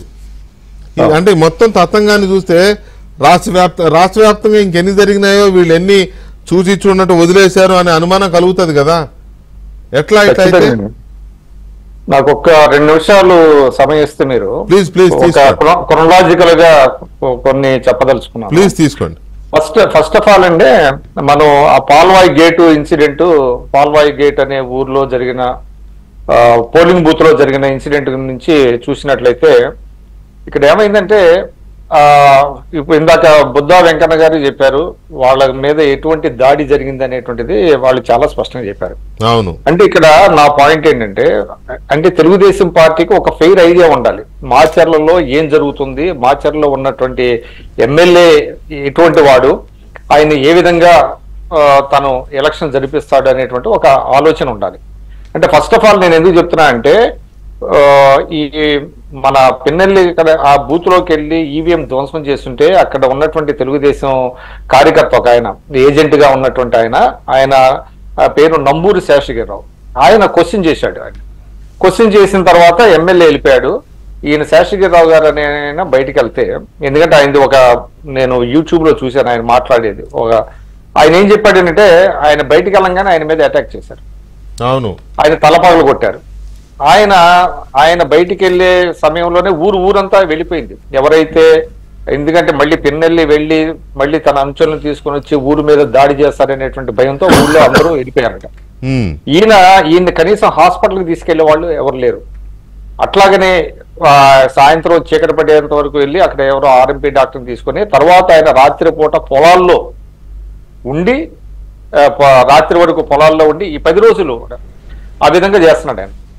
అంటే నేను అనేది ఏంటంటే ఇక్కడ ఇటువంటి సమస్యాత్మకమైనటువంటి ఏవైతే కొన్ని పోలింగ్ బూత్స్ కానివ్వండి ఉన్నాయో తెలుగుదేశం పార్టీ కూడా ముందుగానే కొంత జాగ్రత్త పడి ఉంటే బాగుండేదండి. హలో, అవునవును, చెప్పండి. తెలుగుదేశం పార్టీ కూడా ఇప్పుడు ఏమవుతుంది, తెలుగుదేశం పార్టీ మనం చూసినట్లయితే శైలి అయిపోయిన తర్వాత పోస్ట్ మార్టం చేస్తున్నారు, అయిపోయిన తర్వాత చేస్తున్నారు. ఇవాళ మనకు తెలుసు, ఉదాహరణకి తాడిపత్రి కూడా ఇందాక మీరు ప్రస్తావించారు. తాడిపత్రిలో ఏం జరిగిందండి గతంలో? తాడిపత్రి ఎమ్మెల్యే డైరెక్ట్ గా ఆయన జేసీ ప్రభాకర్ రెడ్డి ఇంటికి వెళ్ళిపోయాడు. ఇంటికి వెళ్ళిపోయి వాళ్ళ ఇంట్లో కూర్చున్నాడు. అంటే ఎంత అడాసిటీ చూడండి. అంటే ఇటువంటి సమస్యాత్మకమైనటువంటి నియోజకవర్గాలు ముందుగానే గుర్తించి అక్కడ ప్రభుత్వం దృష్టికి తీసుకెళ్ళడం, అంటే ఈసీ దృష్టికి తీసుకెళ్ళడం, అదేవిధంగా కొంత అక్కడ ఉండేటువంటి తెలుగుదేశం కార్యకర్తలకి ఒక భరోసా కల్పించడం, ఇవన్నీ కూడా పార్టీ పరంగా చేసి ఉండాలి. సరే చేయలేదు, అదంతా వదిలేద్దాం. ఇక్కడ నెక్స్ట్ విషయానికి వచ్చినట్లయితే ఇక్కడ ఈసీ గురించి ఇప్పుడు మన జీవీ రెడ్డి గారు చెప్తున్నారు. ఇవాళ ఏమవుతుందంటే వైఎస్ఆర్సీపీ వాళ్ళు ఎంత తెలివి అంటే అసలు ఈ వీడియో ఎలా వచ్చింది, ఈసీ యాజ్ ఇఫ్ కూటమికి ఇచ్చింది అన్నట్టుగా వాళ్ళు మాట్లాడుతున్నారు ఇవాళ. అంటే జరిగిన ఇన్సిడెంట్ని పక్కదారి పట్టించేసి పిన్నెల్లి చేసినటువంటి దారుణాన్ని వదిలేసేసి అసలు ఇది ఎలా వచ్చింది, ఇది ఎందుకు టీడీపీ వాళ్ళకి వెళ్ళింది అనేటువంటిది ఒక పక్కదారి పట్టిస్తున్నారు. అంతే తప్ప ఈ 10 రోజుల నుంచి ఎందుకు కేసు బుక్ చేయలేదు. పైగా ఏంటంటే అక్కడ పోలీసులు ఏం పెట్టారండి, అక్కడ ఎవరు ధ్వంసం చేశారు కానీ ఎవరో తెలియదు అన్నట్టుగా పెట్టారు. సో దీని మీద ఇవాళ ఈసీ మీద ఈజ్ అండర్ రాడార్. ఇవాళ తెలుగుదేశం విమర్శించినా, బీజేపీ విమర్శించినా, అదేవిధంగా ఇవాళ వైఎస్ఆర్సీపీ కూడా ఈసీనే విమర్శించేటువంటి పరిస్థితి వస్తుంది. ఖచ్చితంగా ఈసీ రెస్పాన్సిబుల్, అది అందులో నో డౌట్. ఎందుకంటే వాళ్ళ చేతుల్లో సర్వాధికారాలు ఉన్నప్పుడు ఫ్రీ అండ్ ఫెయిర్ ఎలక్షన్ జరిపేటువంటి బాధ్యత వాళ్ళ మీద ఉన్నది. కాబట్టి ఎప్పుడైతే ఈసీ ఫెయిల్ అయిందో, ఎన్నికల ప్రక్రియ అనంతరం పోలింగ్ ముగిసినంతరం ఏం చెప్తాడు ఆయన, చాలా అద్భుతంగా జరిగింది, పోలింగ్ పర్సంటేజ్ బాగా పెరిగింది, మేము అనేక చర్యలు తీసుకున్న వల్ల ఈ విధంగా జరిగింది, I'm congratulating all the officers అని చెప్తున్నారు. సరే అది పాక్షికంగా కొంత నిజం కావచ్చు, కానీ వాళ్ళకి ఖచ్చితంగా సమాచారం ఉంటుందండి. ఎక్కడ ఈ విధంగా జరిగింది అనే దాని మీద ఖచ్చితంగా వాళ్ళకి సమాచారం అదే రోజు అంది ఉంటుంది. కానీ అది వాళ్ళు చెప్పలేదు ఎక్కడ జరిగింది ఏంటనేది. ఇన్ని రోజుల తర్వాత ఇది బయటకు వచ్చిన తర్వాత ఇవాళ ఈసీ దీని మీద ఏదో చర్యలు తీసుకుంటున్నాం, వాడిని అరెస్ట్ చేస్తాం, అది ఇది అని చెప్తున్నారు. కాబట్టి ఇదంతా ఏంటంటే ఇందాక భానుప్రకాష్ రెడ్డి గారు అంటున్నారు ప్రజలు తిరగబడాలి. ప్రజలు ఎక్కడ తిరగబడతారండి? ప్రజలు ఏ విధంగా తిరగబడతారు? అదేవిధంగా సిబ్బంది కూడా ధైర్యంగా రావాలంటే ఎట్లా వస్తారు? పిన్నెల్లి రామకృష్ణారెడ్డి గారి దాటికి బోండా ఉమాను ఈయన కూడా తట్టుకోలేక వాళ్ళు వెనక్కి వస్తున్న వాళ్ళు అక్కడ స్థానికంగా ఉండే చిరుద్యోగులు వాళ్ళు ఏ విధంగా చేస్తారండి? అందువల్ల ఇది యాక్చువల్లీ చెప్పాలంటే ఎలక్షనీరింగ్ లో ఒక భాగం ఏంటంటే సమస్యాత్మకమైనటువంటి నియోజకవర్గాలు బూతులను గుర్తించే ప్రక్రియ పార్టీల పరంగా చేసుకోవాలి. ముందుగానే అధికారులని మేల్కొల్పాలి, అక్కడ ఏం జరుగుతుంది అనేటువంటిది చెప్పాలి.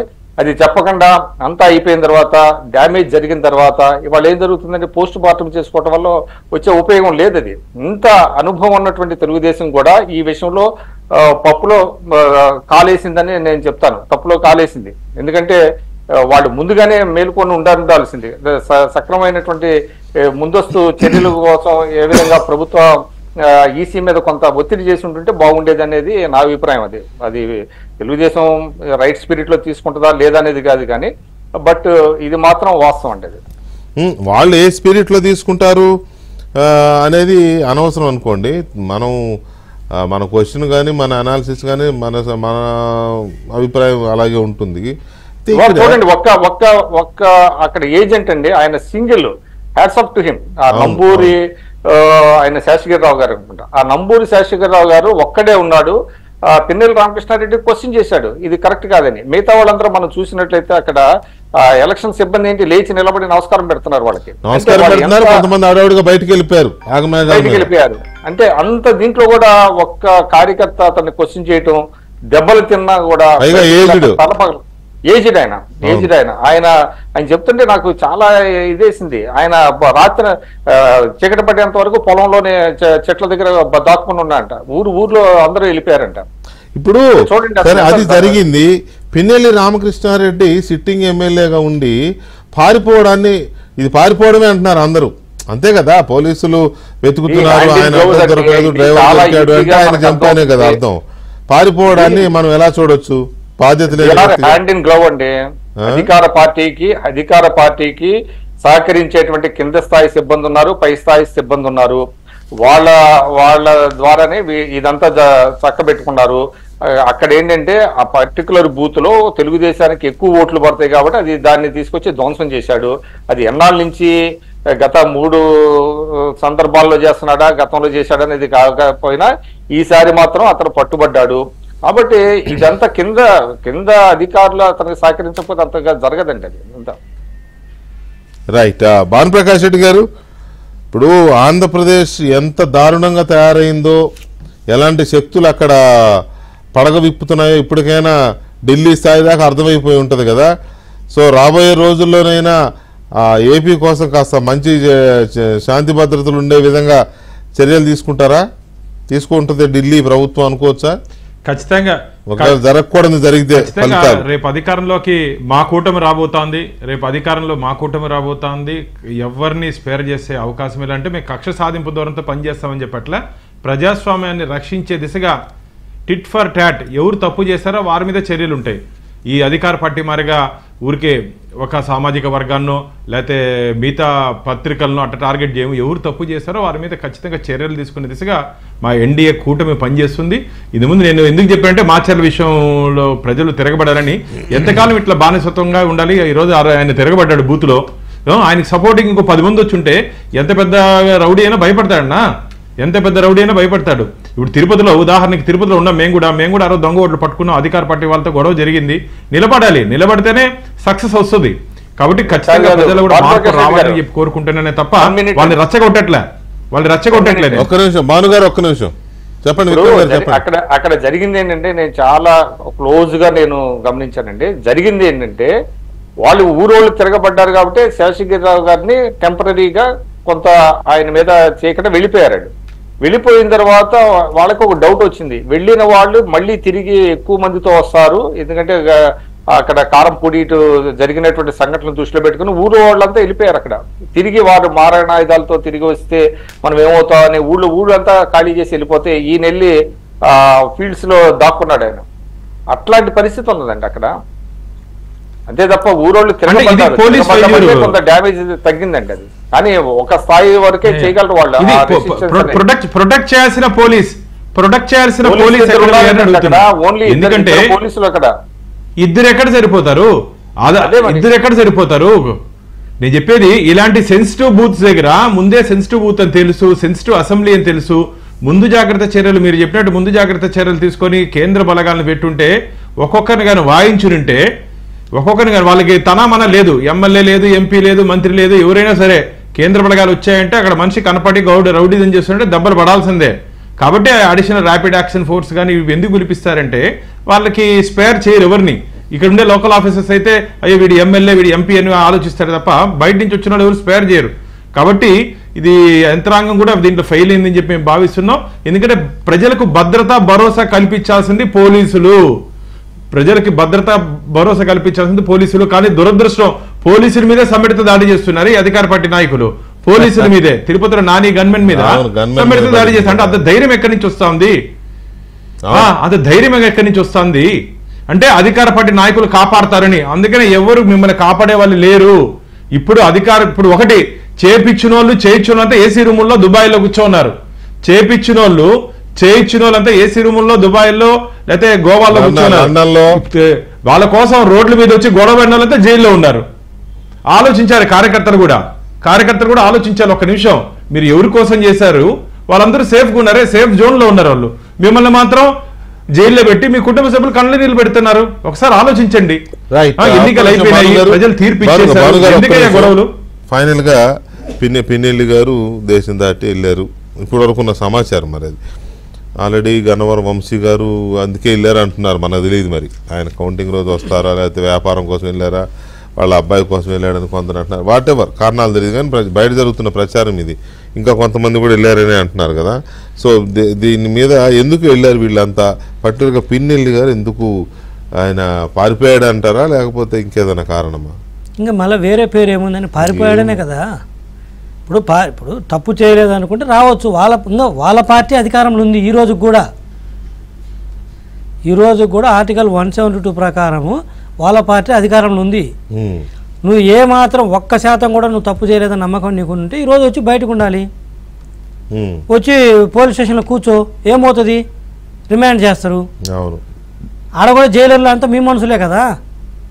అంటే ఒకటి వీళ్ళు చేసిన అరాచకాలు ఆ స్థాయిలో వెంకటేశ్వర ఒకటి, 2 తప్పు చేశాడు కాబట్టి పారిపోలేదు. వీళ్ళు చేసిన అరాచకాలు ఆ స్థాయిలో ఉండబట్టి రేపు 4వ తేదీన వీళ్ళ పార్టీ అధికారంలోకి రావట్లేదని అది ముఖ్యంగా గమనించారు.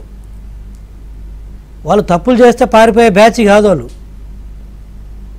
రేపు 4వ తేదీ అధికారంలోకి రావట్లేదు కాబట్టి రాదని తెలిసి ఈరోజు అరెస్ట్ అయితే రేపు రిజల్ట్ వచ్చే టయానికి రిమాండ్లో 14 రోజులు కాబట్టి ఆ రోజు జైల్లో ఉంటారు. జైల్లో ఉంటారు కాబట్టి జరగరాని జరుగుద్దని చెప్పేసి ఈయన ద్వారా బాధితులు కూడా జైల్లో ఉన్నారు. ఆడెక్కడ ముసుగేసుకొని కొడతారని చెప్పేసి ఆ జైల్లో భయపడి ముందే తప్పించుకొని తిరుగుతారు. నువ్వు నిజంగా పద్ధతిగా ఉన్నోడైతే నీ జోలికి ఎందుకు వస్తారు? ఈరోజు చాలామంది రాష్ట్రంలో టీడీపీ తరఫున పోటీ చేసిన వాళ్ళు ఉన్నారు, ఎవరు పారిపోలేదే. అదే వైసీపీలో కూడా ఇంకా కొంతమంది ఉన్నా కూడా ఇంకా కొంతమంది ఉన్నారుగా, వాళ్ళు ఎవరు పారిపోలేదే. నియోజకవర్గంలో ఉన్నారు, లేకపోతే మీడియాకు అందుబాటులో ఉన్నారు, లేకపోతే హైదరాబాద్ ఉంటారు, వాళ్ళు పారిపోలేదే. ఎందుకు కొంతమంది పారిపోతారు చూడాలి. సో ఎందుకు కొంతమంది భయపడుతున్నారంటే వాళ్ళు చేశారు కాబట్టి. ఇప్పుడు ఎవరైనా స్వేచ్ఛగా ఎందుకు తిరుగుతారు? తప్పు చేయనప్పుడు స్వేచ్ఛగా వస్తారు, ఎదుర్కొంటారు. ఈరోజు సాక్షి కావచ్చు, మిగతా వాళ్ళ ఛానల్స్ కావచ్చు, ఏదేదో దాన్ని కవర్ చేస్తాను. ఇవన్నీ కథలు దేనికబ్బా? ఆయన చేయకపోతే ఎందుకు పారిపోవాలి? రమ్మను, మీడియా ముందుకు రమ్మను. నేను చేయలేదు, అది ఫేక్ వీడియో, లేదా CEO మీద కేసు పెట్టు, ఇది ఎవరు వాళ్ళు ఏం రిలీజ్ చేస్తే తప్పుడు వీడియో రిలీజ్ చేసిన వాళ్ళ మీద పెట్టు, లేకపోతే న్యాయపరంగా పెట్టు, ఎవడు కాదన్నాడు. తప్పేం లేదు. రైట్. జీవిరెడ్డి గారు థ్యాంక్ యూ వెరీ మచ్. అలాగే భానుప్రకాష్ రెడ్డి గారు, విక్రమ్ గారు థ్యాంక్ యూ వెరీ మచ్ అండి. ఇది వాళ్ళ డిబేట్. మళ్ళీ రేపు కలుద్దాం. శుభరాత్రి.